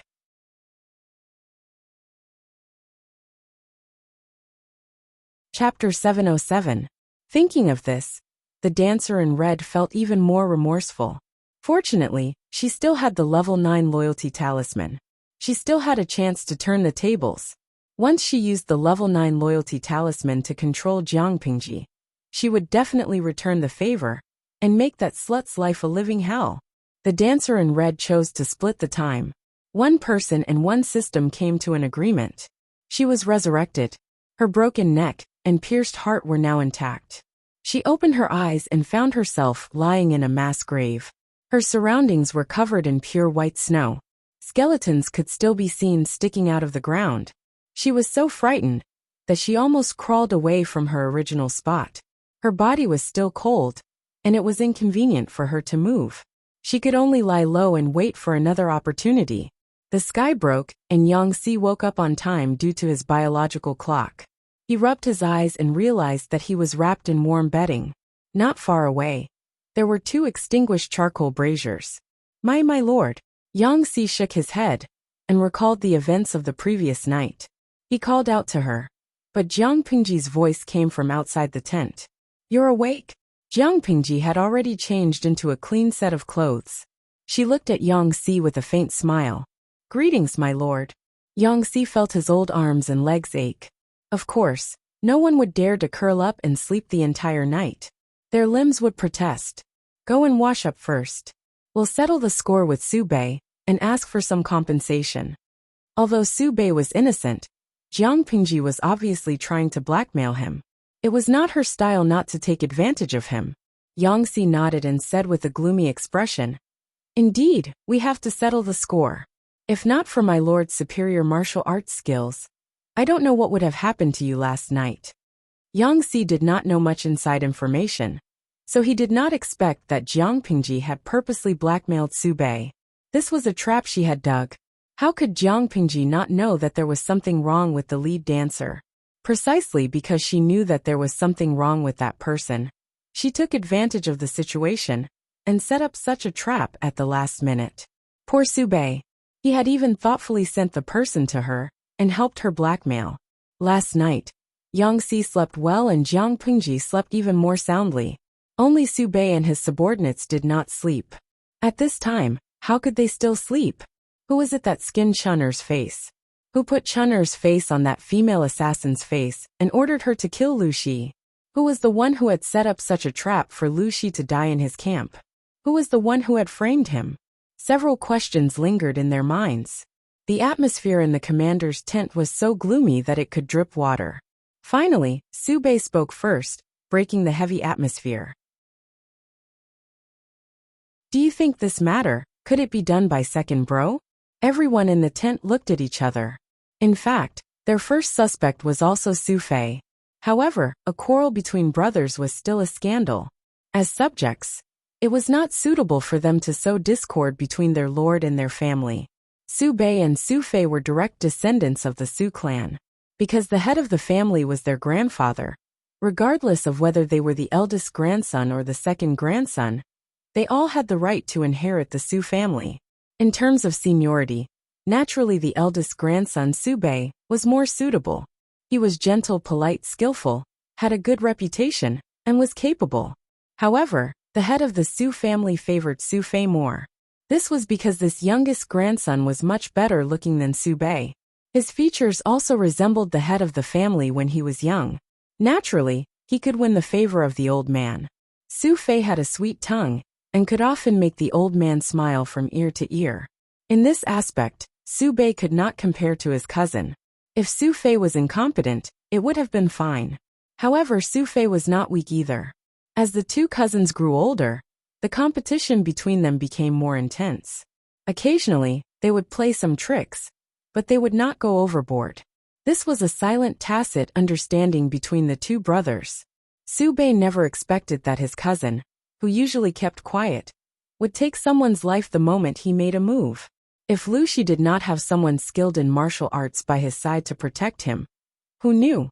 If Lu Shi died that night, Lu Shi would use 2 provinces and 1 county to take revenge on him. If this scheme succeeded, to appease Lu Shi's anger, the Su family would probably abandon him and throw him out to be dealt with by Lu Shi. This would be considered an explanation to Lu Shi. Thinking about this, Su Bei could not help but shudder. What a vicious scheme. Other than Su Fei, he could not think of a second suspect.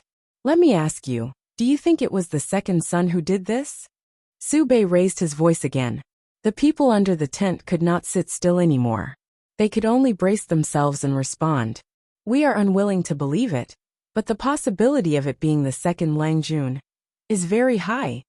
They had never considered that this was Jiang Pingji's own doing. All signs pointed to the fact that the mastermind was someone who understood Su Bei's campsite very well. Otherwise, how could he have known where the dancer was?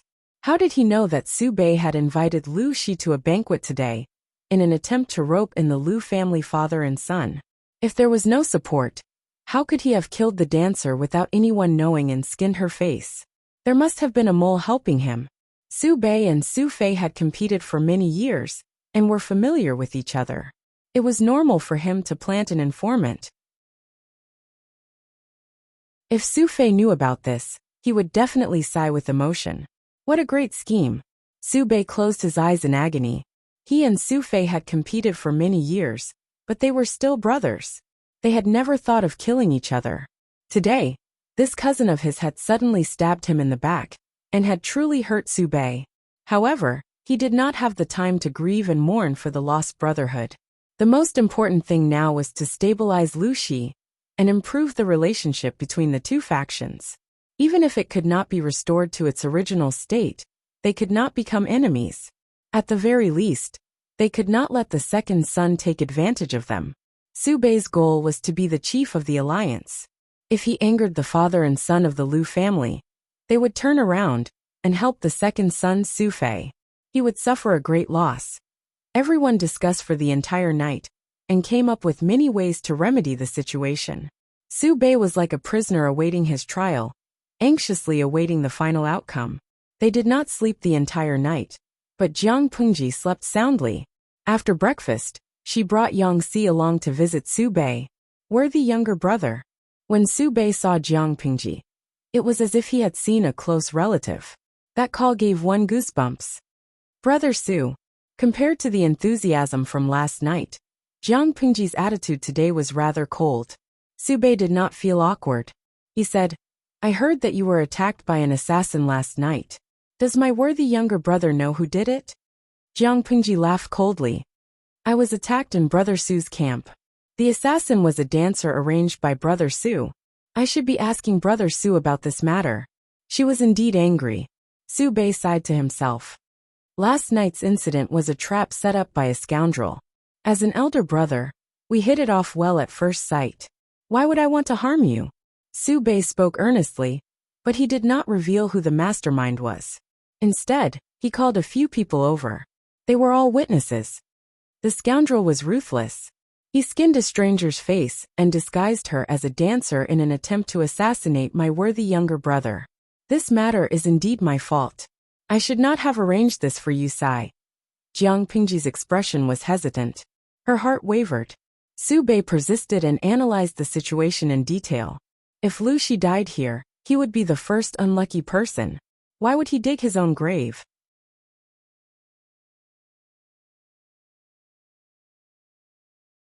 Chapter 708. When Su Bei heard this, he was delighted. He knew that there was still a chance to turn the situation around. With an ashamed expression, he said, I am truly incompetent. Not only did I frighten you, but I am also worried about me. Brother Su, don't belittle yourself. If you are so incompetent, wouldn't I be useless? When Jiang Pingji said this, the tense atmosphere in the commander's tent became more cheerful and relaxed. Su Bei immediately led her to her seat. However, can Brother Su tell me who the mastermind is? When Jiang Pingji said this, a cold glint flashed across her eyes. Her tone was icy. Regardless of whether it was directed at me, or if I was implicated, if it wasn't for my good luck last night, I would have been reincarnated by the King of Hell. If I don't vent my anger, others will think that Lu Shi of the Lu family is a soft persimmon that can be pinched, and that I am easy to bully. Su Bei wanted to cover it up. After all, he and Su Fei were family. Internally, they had conflicting interests, but externally, they were united. As a descendant of the Su family, they were bound together for good or ill. Su Fei could do anything to bring him down, but Su Bei could not do so, at least not now. However, in the face of Jiang Pingji's repeated probing and questioning, Su Bei could only divulge a few words, so as not to destroy their recently improved relationship. Actually, regarding the villain behind this, I have yet to confirm it. I only have a suspect. Su Bei's expression was ugly. He deliberated and said, I am ashamed to say this, but this person is my cousin. Currently, there is no solid evidence, so I cannot convict him. Don't worry, brother. Give me some time, and I will definitely get to the bottom of this matter, and give you an explanation. If Su Fei did it, I will not be biased. Jiang Pingji listened expressionlessly. Brother Su's cousin Su Fei? Isn't that your closest relative? How could it be? Every family has its own difficulties, and everyone has their own difficulties. Su Bei felt slightly embarrassed. Brothers fighting each other was not good news. It was also a manifestation of the family's restlessness and poor upbringing. Su Fei and I have been fighting for many years. It is no secret that we are not on good terms. Our family's misfortune is shameful. Brother, I have made a fool out of myself. Actually, I've known Su Fei for many years, so it's hard for me to draw a conclusion about the truth of this matter. Even though Su Bei had already convicted Su Fei in his heart, he could not say it out loud. He could only obscure the main point. Jiang Pingji nodded obediently and said expectantly, Then I will wait for your news. Seeing that she was so obedient and easy to talk to, Su Bei heaved a long sigh in his heart. He was such a gullible youth, so why was his cousin so not cute? Su Bei then set up a banquet to entertain Jiang Pingji, providing her with delicious food and drinks. Jiang Pingji was almost done eating when she suddenly remembered Yang Xi's instructions. She said, Brother Su, I heard from Jing Rong that I promised Brother Su last night that I would sell you the method to make the blue bricks. When Su Bei heard this, his nerves instantly tensed up. It was as if an ice-cold current had suddenly appeared from the soles of his feet to his brain. If he asked himself honestly, he indeed coveted the method to make the blue bricks. But today was different from yesterday. Bringing it up now was asking for abuse. He still had a huge pile of *T to clean up, and he had not completely cleared himself of suspicion. If he suddenly made such a move, what if Lu Shi suspected that he had taken advantage of her when she was in a drunken stupor to trick her into selling the core technique? Wouldn't all his previous efforts go to waste?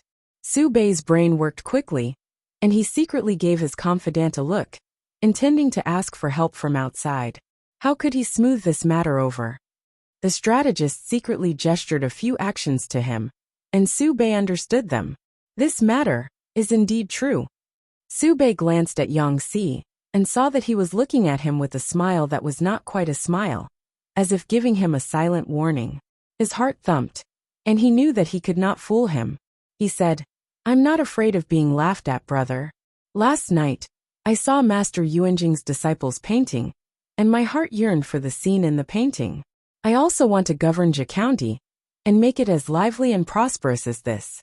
Jia County is located in the south, where it is warm and rainy, and objects tend to rot and mold easily. If we have green bricks as building materials, I feel that the situation will improve significantly. Last night, I didn't know that brother was drunk, and I asked a few questions. Now that I think about it, it's still not appropriate. Brother, you don't have to take it to heart." Jiang Pingji shook her head disapprovingly, her voice resolute and decisive.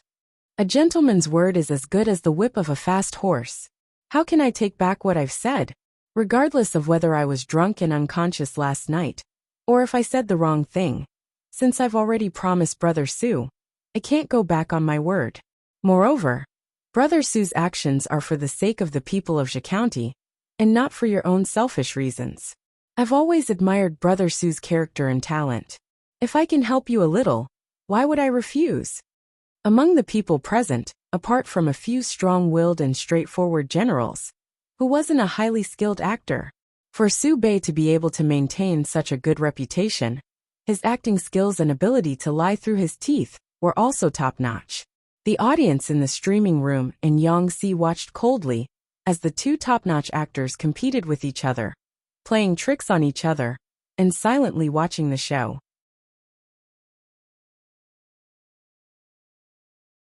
Su Bei didn't expect Jiang Pingji to make such a promise. He was touched and admired her, but he was even more surprised. This meant that Lu Shi had completely forgiven him. Their relationship hadn't been destroyed by last night's incident.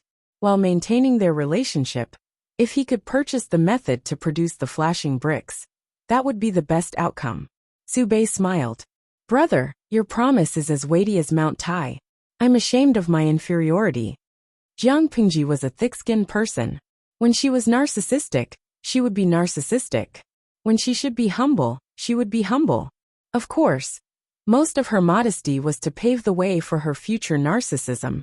She and Su Bei complimented each other for a while before entering the bargaining stage.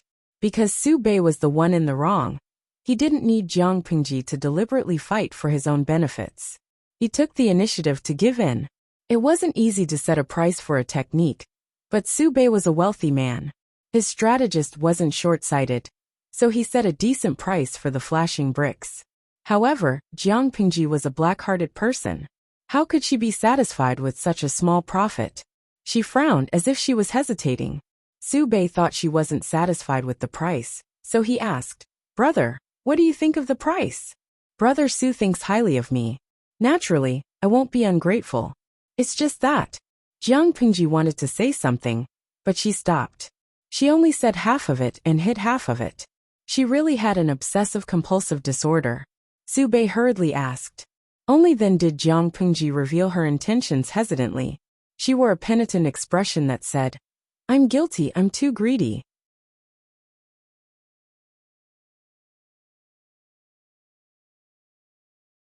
Chapter 709. If her acting skills were slightly worse, it would be considered a clumsy performance. But would Jiang Pingji's acting skills be bad?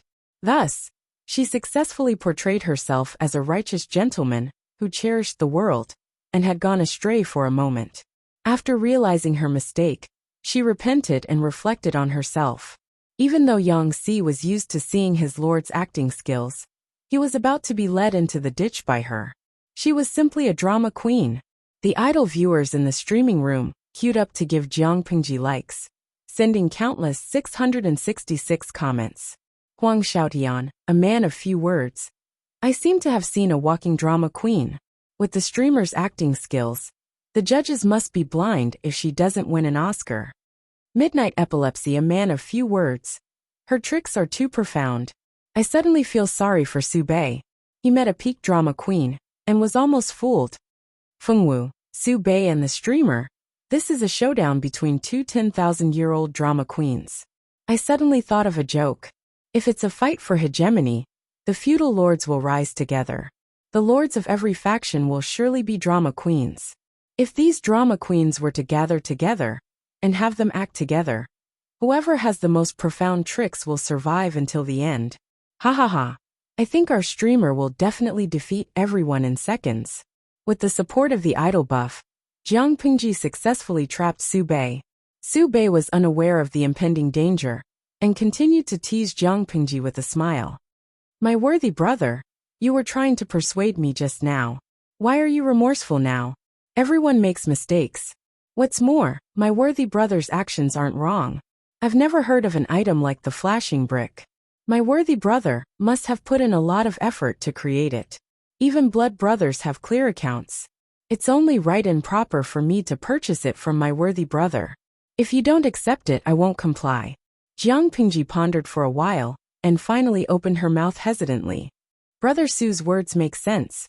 An item like the flashing brick that benefits the people shouldn't be owned by just one or two families. If we monopolize it, it would seem narrow-minded. Since Brother Su wants to buy the method to create the flashing brick, it must be valuable. I have an idea, but I'm not sure if it's feasible. Why don't we lower the price and sell it to a few more families? Not only can we promote it, but we can also earn some money to subsidize our family. She said the first few words shyly, as if she was guilty of her own thoughts, but the last sentence was mischievous. Su Bei smiled at first, but soon after, he seriously considered her words. Because of Jiang Pingji's previous performance, he did not think that she was acting. Instead, he felt that she was noble and had a benevolent heart. If it were someone else, they would definitely try their best to squeeze out all the benefits they could. But Lu Shi did the exact opposite. Who would see a profiteer give away the money he had earned? Su Bei thought to himself that if they were in a time of peace and prosperity, it would be a blessing for the people to have such officials. He had always wanted to find a chance to leave and improve his relationship with Lu. He had always been looking for an opportunity to leave a good impression on her and get closer to her. Now that there was a ready-made opportunity in front of him, he would not miss it. He said, "Brother, if you don't mind me being a busybody, why don't you lend me that painting scroll first?" Brother asked. Jiang was brother. Lu I, Bei. I brother Jiang. And I, has Wang Long Jiang. I sang I. I don't have much else, but I have built up some connections. Su Bei's tone carried a tinge of pride. From what I can see, your shy personality is not suitable for this kind of work. If younger brother trusts me, I will definitely handle this matter properly for you. Jiang Pingji was startled. She only regained her composure after a while. She understood Su Bei's meaning. How can I accept this? She was so happy that she almost bit her tongue. She spoke incoherently. Brother Su, you are willing to do so much for me. All the more I cannot accept your money. How about this? I am willing to give you the technique to make the flashing bricks for free. Before she could finish her sentence, Su Bei interrupted her. Blood brothers should settle accounts clearly. Although we are not related by blood, we feel like old friends at first sight. We are like brothers. How can I take advantage of you? He had to give her money, and he even gave her quite a bit. However, whether the money was to be used to purchase the technique, or to compensate for the mental damage she had suffered last night, it was up to the benevolent to see. After breakfast, Jiang Pingji brought along Yang Si, her personal guards, and a contract with Su Bei's official and private seal. She wrapped her bag and slowly left.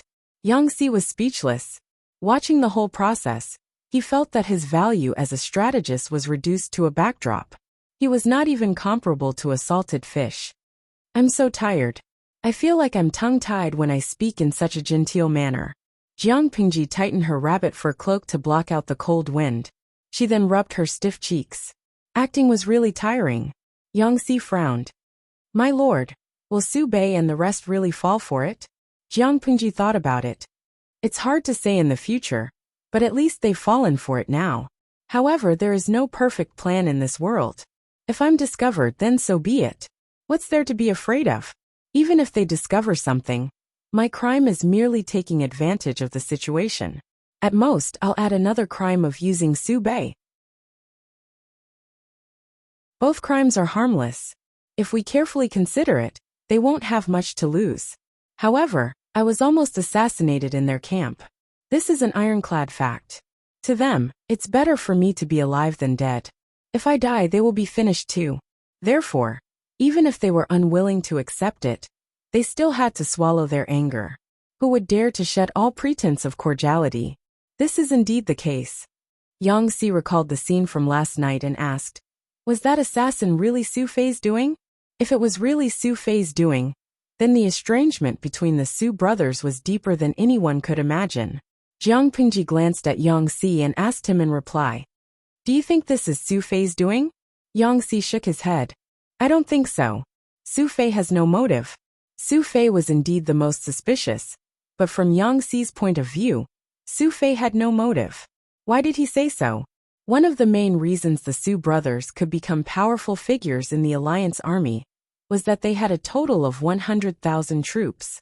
If their relationship broke down, and they went their separate ways, each of them would only have 50,000 troops in their hands. They wouldn't be as much of a threat. The Su brothers' interests were tied together. There were conflicts of interest, but there were also areas where they helped each other. They were bound together for good or for ill. If one of them fell, the other wouldn't be able to gain any benefits. Su Fei assassinated Lu Shi and then framed Su Bei? This was obviously a stupid move that would kill 1,000 enemies, while sacrificing 800 men. However, if this matter wasn't done by Su Fei, Yang Si really couldn't think of any other suspects. Unless, Yang Si shifted his gaze to his lord. Could it be that this assassination was directed and acted by the lord herself? No. Impossible. Yang Si had just come up with this idea, but it was immediately extinguished by him. The loophole in this conjecture was far greater than Su Fei's.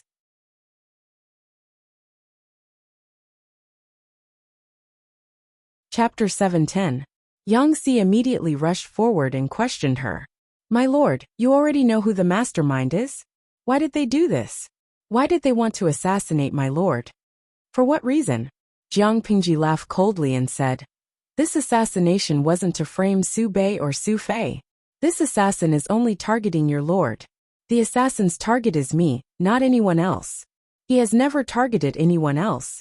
Su Bei and Su Fei were caught in an undeserved calamity. Who asked them to be so unlucky and coincidentally bump into me? Speaking of which, the assassin's training was too poor. He was not proficient in martial arts. With such little ability, he actually had the courage to assassinate me? What a waste of my time. Yang Si had never expected that the assassin was actually targeting his lord. Could it be the lord's enemy? Thinking of this, he panicked. This matter, should I report it to the old master? The enemy was in the dark while they were out in the open. It was impossible to guard against them. If he informed Lu Shi, it would be safer. No need, I can handle it. If I tell my father about this, it'll just be adding another person to worry about me. Yang Si sighed and repeatedly reminded her. My lord, don't force yourself. Safety is the most important thing. I know. Yang Si knew that he could not persuade Jiang Pingji, so he could only put the matter aside for now and discuss it later. On second thought, Yang Si sympathized with the Su brothers. They were caught in an undeserved calamity. I suddenly thought of something. The Su brothers are really pitiful. Perhaps they'll break up because of this matter. When Yang Si said this, there was a hint of schadenfreude in his tone. It was as if he was watching a good show. Don't say that he was heartless. Everyone served their own master, so no matter what he did, he would not go overboard. Wasn't being a strategist a job that harmed others to benefit oneself? The Su brothers appear to be harmonious on the surface, but their battle in the dark is getting more and more intense. Even without this matter, Su Fei and Su Bei's battle will intensify and cross the line sooner or later. As for breaking up? He, the leader of the Su family, is already old. How many years does he have left to live? As long as he's alive, the battle between Su Bei and Su Fei will be restrained. If he dies and the Su family hasn't chosen a worthy successor, these two cousins will definitely fight until the world is turned upside down. Jiang Pingji analyzed the situation calmly and added, the Su family has a rich heritage. They may be our future enemy. Now that there was a chance to step on them, it would be a pity to miss it. Your master is very clear about public and private matters. Even if we have a good personal relationship, we can't be careless about official matters. Although she had a good personal relationship with Su Bei, she still had to step on him when it came to official business. Yang Xi's mind raced as he asked, "Then in the alliance meeting, are we still supporting Su Bei?" Jiang Pingji smiled and turned her head. "Of course I support you. Your lord's words carry enormous weight. I won't break my promise easily." For the salted fish party, it didn't matter who they supported. If supporting Su Bei could maximize her benefits, why wouldn't she support him? The Allied camp stretched for more than 200 miles. It was a magnificent sight. The flags fluttered in the cold wind. Jiang Pingji kept a low profile as she returned to the campsite. She was still thinking about all sorts of things. "I heard that someone tried to assassinate the Lord last night. Are you injured?" Hearing that Jiang Pingji had returned, Feng Zhen hurried over. Seeing that she was safe and sound, his anxious expression eased slightly. Jiang Pingji dismounted from her horse. She threw Little White's reins to her personal guard and faced Feng Zhen. "I forgot to bring you wine.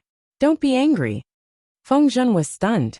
After a while, he understood the meaning behind Jiang Pingji's words. He almost choked with anger. Why was she still concerned about wine at this time? "Don't worry, I'm not injured. I've gained a lot from this trip. I'll tell you in detail when we return to the tent." Jiang Pingji walked towards the tent as she spoke. Halfway through, she thought of something and turned to ask Feng Zhen. "You just said you just received news that I was attacked last night?" Feng Zhen replied, "Yes. I was just about to rush over to Su Bei's campsite. I didn't expect you to return first." Jiang Pingji thought about it, and knew that Su Bei had blocked the news. If the news was leaked before the matter was resolved and the big boss, Lu Shi, came, Su Bei wouldn't be able to handle it. "Send someone to send a message to my father. Tell him that I've returned safely. The assassin didn't hurt me last night. Tell him not to worry." Feng Zhen bowed, and turned to summon a soldier. He asked the soldier to pass the news to Lu Shi, who was near the campsite, so that he wouldn't be worried. When Lu Shi received the message from the messenger, his heart that had been hanging in the air finally settled down. His brows relaxed slightly. He waved his hand at the messenger and said, "Go and receive your reward." His daughter had been saved from danger. Indeed, he should reward the messenger. Lu Shi glanced at the sky outside the tent. He frowned so deeply that his brows almost formed a knot. He knew more inside information than Yang Xi. Naturally, he knew that the assassination wasn't aimed at the Su brothers. It was obviously aimed at Jiang Pingji. "It's good that she's safe. Amin. If your spirit is still here, you must protect her well." Lu Shi rubbed his hands together to generate heat. He let out a long sigh. His breath formed a white mist that drifted into the air. If there was anyone in the world who hated the father and son to the bone, he couldn't think of a second person besides that woman. Could it be that that stupid woman has finally come to her senses and knows Emperor Chen's identity? It's been so many years, yet she only found out. Ha! Lu Shi mocked in a low voice.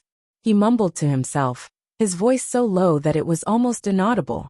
It's a pity that she was still one step too late. The current Lanting is no longer a doll that can be squeezed by anyone. The corners of his lips curled into a faint smile. Even his gaze seemed to become gentle and profound, as if he could see another world. "Amin, wait a little longer. When Lanting reaches that position, your husband's wish will be fulfilled. Our family will have a complete reunion." It wasn't clear whether these words were meant for his own family, or for someone who had already passed away. 2 flowers bloomed, one on each side. Su Bei volunteered to help and contacted a number of allied forces.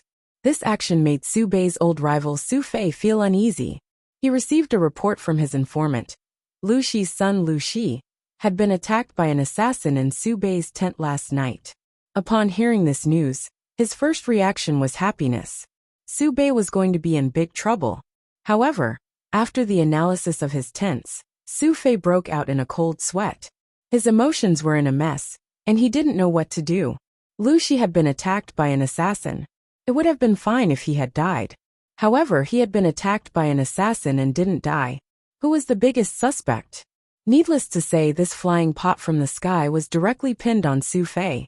Even if he had 100 mouths, he wouldn't be able to clear his name. If Su Bei fell, he would benefit the most. Hence, he had a motive to be a suspect. He had to bear the blame even if he didn't want to. However, it was the same problem. Standing in Su Fei's position, he felt that this was a self-directed play by his cousin Su Bei. Su Bei, that hypocrite, is really hateful. He framed me for no reason. What a good show of a thief crying thief. When Su Fei received this news, he was so angry that smoke was coming out of his head.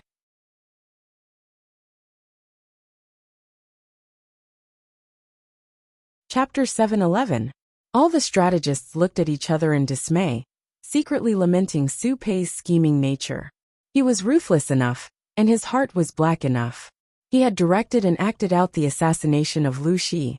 When the time came, all he had to do was push the blame onto Su Fei, and he would be able to clear his name in an instant. Not only would he create a strong enemy for Su Fei, but he would also be able to tie the Lu father and son duo to Su Bei's chariot and gain a good reputation. Even if the negotiations between the Lu father and son and Su Bei broke down, because of this scapegoat, the Lu father and son would not turn to Su Fei. Thinking about it this way, Su Bei was the most suspicious. His motive was the strongest, and he could be listed as the #1 suspect. Su Fei stood still, snorted coldly, and asked the person beside him, what is that hypocrite doing now? First Lang Jun is holding a banquet for the allies. Eat, eat, eat. All day long, he sets up banquets, drinks, and presents beauties. Why can't he eat to death? Su Fei's expression was slightly twisted, and with a bit of savagery, he said with incomparable mockery, "This cousin is really capable, bringing a group of dancers and singers to protect the emperor, giving him gold, silver, jewels, luxurious carriages, and beautiful women. For the sake of his reputation, he really is unscrupulous. Now you even set up such a despicable trap to slander my innocence. Disgusting." The person beside her looked worried. He cupped his hands and said, "My lord, now is not the time to complain. With the support of the father and son of the Lu family, he has also roped in a bunch of forces. I'm afraid that the position of the alliance leader will fall into the hands of Elder Lang Jun. Even if we want to fight for it, the chances are slim." Su Fei's heart was filled with anger. I can see it. He boasted that he was not weaker than his cousin, but his cousin was good at putting on a show, and he really could not compare. Do you have any good ideas? It would be best to drive a wedge between him and the Lu father and son. Su Fei was exasperated. If he couldn't get it, what right did his cousin have to get it? Relying on gold, silver, jewelry, cars, and beautiful women to attract talents and accumulate reputation, what was there to be proud of? Someone said, "We can't. If we do that, we will be at a disadvantage instead." The anger in Su Fei's heart was about to explode. This won't do, that won't do, then what should I do? Why don't we prepare a generous gift and ask someone to apologize to Lu Shi on behalf of eldest Lang Jun? Su Fei was stunned. It was clearly Su Bei's fault. Why did he have to send a gift and apologize? The man continued his analysis. "My lord, from what I've heard, Lu Shi and the eldest Lang Jun did not have anything to do with each other. It's obvious that the eldest Lang Jun has successfully framed you."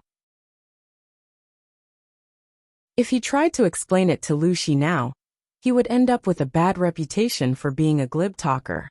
Since that's the case, my lord might as well use the excuse of my brother's lax governance allowed an assassin to sneak in. So I'm apologizing to Lu Shi on behalf of my brother, to contact him, and reveal some suspicious points appropriately. If Lu Shi wasn't stupid, he would naturally investigate. What you find yourself is far more trustworthy than what others say. If Su Bei had acted appropriately, he might have shot himself in the foot.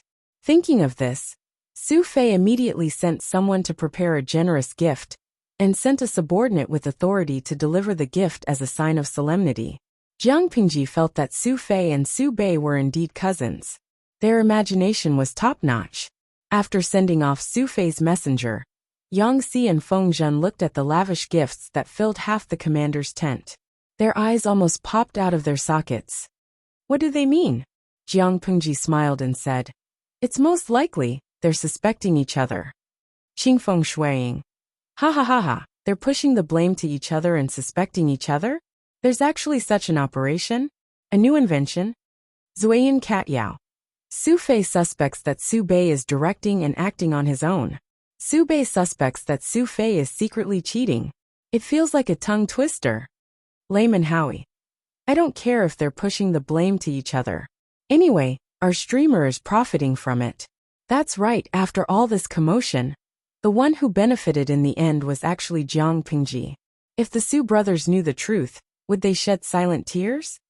I keep having the feeling that today's alliance meeting will be a battlefield filled with the flames of war. Jiang Pingji clicked her tongue, as if she was deeply moved. Yang Si and Feng Zhen glanced at each other. They could see the helplessness in each other's eyes. Shameless. If it wasn't for their lord secretly pulling such a stunt, the brothers wouldn't have fought so fiercely. Jiang Pingji was about to wash up and change into a new set of clothes when someone outside reported that Huang Song had come to visit. I heard that you were assassinated in Su Bei's tent last night? This time, Huang Song didn't bring Qing Jing along. Instead, he brought Feng Ju. Both of them were dressed casually. This time, they were also visiting in private. Jiang Pingji leisurely greeted Feng Ju. Then she said, I can die under a peony flower and become a ghost in a romantic way. What's the big deal about being assassinated? Huang Song. Su Bei had good intentions. He wanted to gift that beautiful dancer to me. Who knew that the beauty was poisonous? She was actually an assassin. Huang Song was speechless. Based on his understanding of Lu Shi, although he liked beautiful women, he had always restrained himself. He remembered that many years ago, when the three of them were still in Shangjing, the three of them would often hang out in brothels together. However, Lu Shi had never stayed overnight. At most, he would listen to songs and music. Unexpectedly, after a few years, Lu Shi had also fallen into depravity. He had become a playboy who lingered among the flowers. Feng Ju said, You don't seem like such a careless person. You actually dared to enjoy a beauty gifted to you by a stranger? Jiang Pingji said with lingering fear. Humans make mistakes. Horses make mistakes. I was too careless. Last night was really thrilling. Huang Song also laughed and echoed. Young and impulsive. Which man doesn't like beauty? However, everything has to be done in moderation. Don't go overboard. Huang Song and Feng Ju had only come over to take a look and make sure that she was fine. After exchanging conventional greetings, Huang Song and Feng Ju were about to get up and leave when Yang Si entered the tent with a stack of bamboo slips. Seeing that there was someone in the tent, he was startled. Seeing Huang Song's face, Yang Si's heart thumped. He had one foot in the tent and the other outside. He was hesitating whether to enter or leave. I seem to have seen you somewhere before. When Huang Song had come to visit, Feng Zhen and Yang Si had been dealing with the matters of setting up camp. So they had not met. Yang Si was strangely silent. Of course, he had met Huang Song before, but it had not been recently. Thinking back to that time, he had jumped ship and kicked Prince Changsho out of the way, tricked his old master, and left with his page boy. He had originally wanted to rely on Huang Song to see if he was a wise master, who knew that the gatekeeper of Huang Song's manor would bully him and suppress Yang Si's visiting card. Later, Huang Song had chased after him on horseback. Yang Si's temper flared up, and he had arrogantly rejected the other party, and even made up a fake name. He had continued to head north and fallen into Wei Si's trap. Step by step, he had been trapped by Jiang Pingji and Wei Si into a bottomless pit called overtime. Thinking about it now, he could not help but sigh. If he had directly obeyed Huang Song back then, perhaps he would not be so mentally exhausted now. At least Huang Song was much easier to fool than Jiang Pingji. Huang Song also remembered Yang Si's identity. He called out with a faint smile. Master Zhao, how have you been since we parted years ago? You're tuning in to the Li Mei's Sword of Destiny YouTube channel. We're so grateful for your support, and don't forget to subscribe to join us on this incredible journey through captivating stories. Your generosity through donations truly makes a world of difference, as it's the primary source of revenue that allows me to expand and enhance this channel for you. Thank you from the bottom of my heart for being a part of this adventure.